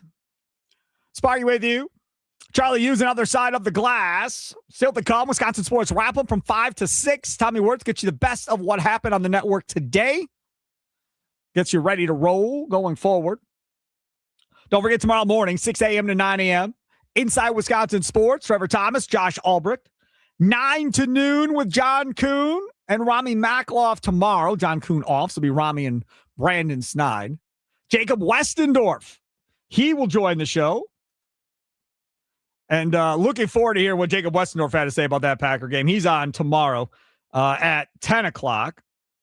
Then, after that, it's noon to 2. It is the Mason Crosby Show with Mitch Thunder-Nellis, brought to you by Verizon. Dusty Evely joins that show tomorrow afternoon at 1 o'clock. More great Packers analysis. Now, I got to find better Packer analysis than you are here on the Wisconsin Sports Radio Network. Thanks to Jacob Morley from Packer Report and the Packer Day podcast from joining us back in the first hour. Anything you missed podcast-wise is always available at wisportsradio.com, or wherever you download your favorite podcast. Always can stream us live on YouTube or on X at WI Sports Radio. All social media, we are there. Instagram, Facebook, all that fun stuff. Let's go to Terry in Mississippi. You are next here on Wisconsin Sports Daily, served up by Wendy's. Things that Sparky missed, brought to you by the Milwaukee Admirals. What's up, Terry? Hey, how are you? Doing good, Terry. What's up, buddy? Oh, nothing. Yes, just calling in. I saw like everything about the Green Bay Packers, and I was just calling in to just give my input. And I'm a big supporter fan. I've been a Packer fan since I was about 6 or 7 years old and grew up. And so I've just been watching them grow up the Bradford area. I'm 40 now, school teacher. And so I'll just be following the Packers all the time. So. How cool is that, man? As a school teacher, I just want to say thank you, man. This country needs more school teachers. There's got obviously a shortage in a lot of areas of the country. So thanks for being a school teacher. So what are your thoughts on this Packers embarrassment over the weekend? Oh my goodness. I hate the Bears. I'm glad the Bears lost. Yeah. Yeah. I'm very glad they lost. And so I'm just hoping like the Packers I know we had a tough loss Saturday night, but I just want to tell all the Packers faithful out there, to keep the faith, don't give up. I mean, sometimes, it's a lot of, you go through them ups and them downs and all of that, but you just got to keep the faith, keep holding on and keep that strong. I think everything is actually going to be okay. So, yeah. So just, we just can't lose the faith, man. I know real diehard Packer fans got to stick together and continue to cheer for them, whether we win, lose, or draw. But hopefully, Terry, this is something so. Where in Mississippi do you live, Terry? I'm actually living in Shelby, Mississippi. But I'm with my mom now in Crenshaw, Mississippi for the Christmas break. So give me a good little relaxing break in. Nice. Yeah, that's cool, Terry. So what kind of NFL fan bases are there in Mississippi? Y'all don't have a team, obviously. So what's the majority of the fan base down there? Well, no NFL, but like a lot of people go for like the Saints, the New Orleans Saints, or a lot of people go for like we have a lot of Cowboys here, fans, believe it or not. They're everywhere. Dallas Cowboys, yeah. But Ole Miss, like the Ole Miss Rebels, like college football. Yeah, go Ole Miss, hotty toddy, yeah. And screw Lane Kiffin on the way out, right? Right. Absolutely right, Terry. Hey, man, thanks for the call, buddy. Don't be a stranger. Yes, sir. Take care. There he is, Terry, Mississippi. Check it in. You can stream us as well at wisportsradio.com. Live stream us if you want to hear just the audio portion of it. Okay, Charlie. Can we talk about Marquette? Sure. Yeah, let's go for it. So now you lose a player, and it appears it is by the choice of Marquette that they are apparently decided that they are going to go in a different direction. Now, this is where my issue lies. So, junior guard Zayd Lowry departs Marquette basketball program. It says on the Marquette social media account, junior guard Zayd Lowry will not return to Marquette University men's basketball program. Head coach Shaka Smart announced this afternoon. I'd like to thank Zayd for his many contributions to our program over the last 2.5 years. Smart said, we wish him the best in all of the future pursuits on and off the court. He was starting at the beginning of the year. Mm-hmm. Then all of a sudden he wasn't, and then all of a sudden he wasn't playing at all. Then Shaka said he was gone for personal reasons, why he didn't make a game. Fast forward, no longer on the team. Mm-hmm. Interesting. Then some dude named White Sox Bill, no idea. White Sox Bill has 1,588 followers on X. Post this. This was yesterday afternoon. Tough news to share. Zay Lowry will not return for the second semester after being dismissed from the team by Shaka Smart following an altercation with assistant coach Cody Hatt. Did not tag Marquette basketball in it other than using a hashtag MUBB, okay? Okay. Marquette basketball quote tweets this guy with 1,500 followers and says the information regarding the altercation is inaccurate. Man, why are you wasting your time with someone with 1,500 followers for? You just ignore that crap and you move on. You don't bring light to it. And then what happens? Then people are tweeting at Marquette with like screenshots of text messages from people and everything else. And it's like, see what you did? Like, do not respond to that stuff on social media when you are a major program, sports team, radio station, or otherwise. It's not worth it. If it gets to that point where you feel like there's too much heat, you need to respond. You make one video from like Shaka Smart or somebody, and you just post that. You don't respond to a specific person. You don't make multiple videos. Right. You make one statement. That's it. He makes one press conference on it if you feel like there's that much heat. And if that's the case, then maybe you're in the wrong. Whatever the situation is needs to get figured out by you and the university and not just hiding all the details. Jason in Wind Lake on the Nicolay Law Talk text line. Sparky said he wouldn't want to face Malik anywhere else. Would you want to face Jordan Love anywhere else? Who would be more dangerous? We will discuss that topic coming up tomorrow. Who would you rather face on another team, Love or Willis? It's Wisconsin Sports Daily, served up by Wendy's, live from the Wisconsin Sports Radio Network studios, powered by the Potawatomi Sportsbook. Enjoy the rest of your night. Wisconsin Sports Wrap Up with Tommy Wirtz comes up from 5 until 6. Have a good one, Wisconsin. Toodles.